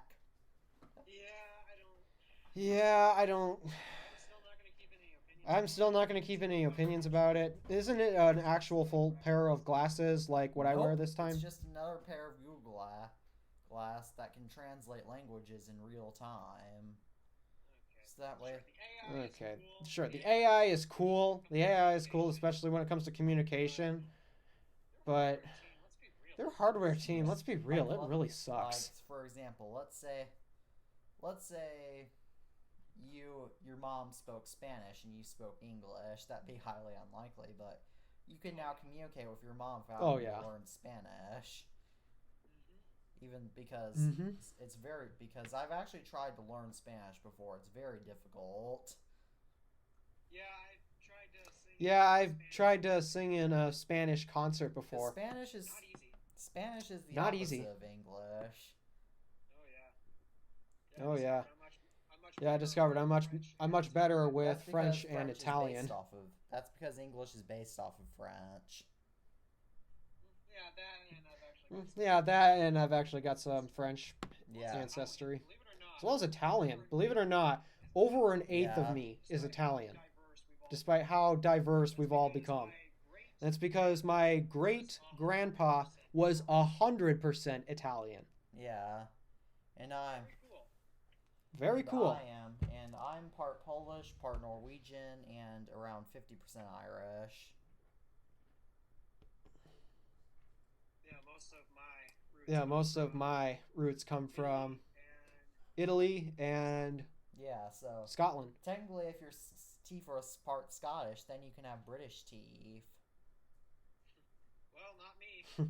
Yeah. Well, not me, because I would have had a very bad cavity Yeah, risk. So that's pretty cool. But yeah, I legit could not reach back there with a toothbrush. and the last news is that the first pictures of the Motorola Razr 3 are shown. That look like a ripoff of the Galaxy Z Flip. Have any thoughts? That I'm just hearing about now, though. Once again, brands copying off of each other. I'm not Yeah. impressed. My battery. There's no uniqueness think in the that- industry anymore. My battery drained since I said 17% to 13%. That's how bad this battery is. Oh dear, my AirPods are going out. I need to switch Yeah, headphones. I need to switch headphones. My AirPods are going out. Yeah. What do you think about? We gotta wrap this up. All right. Well, we got to wrap this up soon. Anyways, too. What do you think about folding phones in general? The actual technology and capability itself. Cool. I can't hear you. Okay, that's what I can't hear you. Okay, that's what that. Now I One can sec. hear you. All right. Now I can hear you. Yeah. All right, you still can. Yeah. All right. Yeah, I had to Yeah, switch earbuds. I had to switch earbuds because my AirPods are almost dead. All right, so. Foldables. The technology is cool. Except, Except, honestly, the way they're trying to implement the technology, they are completely missing the point. How do you think it's stupid? How do you think it's stupid? I mean, so clamshell foldables, for example, like the Galaxy Z Flip. like the Galaxy Z Flip, it's trying to solve a problem that doesn't exist. So we got this, our candy bar phones, as people like to call it. Why do you need to fold it in To half? Make it fit better in pockets. 'Cause it files just still be adds an extra thicker. step. It's not helpful. Yeah, it's not helpful. I mean, especially considering most people wear jeans, those pockets are tight. That's why I don't wear jeans. It doesn't help. It's trying to solve a problem that doesn't exist. That's why clamshell foldables makes no sense. How about foldables like the Galaxy That Z makes Fold, sense for because example? It's both a phone and a tablet. The problem is, though, it's bad at being both. Okay, for the front of it, it actually makes a decent phone. But why do you need to open up the inside? Because for a tablet, it's smaller than an iPad mini. And even then, Android is still not great at doing tablet things. Alright, so are you ready to wrap this up now? Yeah, pretty much. I got about like I definitely got to wrap up and start getting ready for church. So thank you for tuning in to another episode of the iTunes Fanboy Podcast. I am your host, the iTunes Fanboy, and hopefully Tabby Pears will be back next week. next time we actually get an opening and a chance, let me know, cause I think the conversations definitely ought to get more interesting, considering we got these whole things. July is my next open spot, but even then I might do some. But even then, it's difficult to schedule between all three of us. Oh yeah. Talking. Oh, yeah. Thank you guys for tuning in to another episode. I am the iTunes fanboy. And I'm Alpha DeWolf. And peace out. And I'm Alpha DeWolf.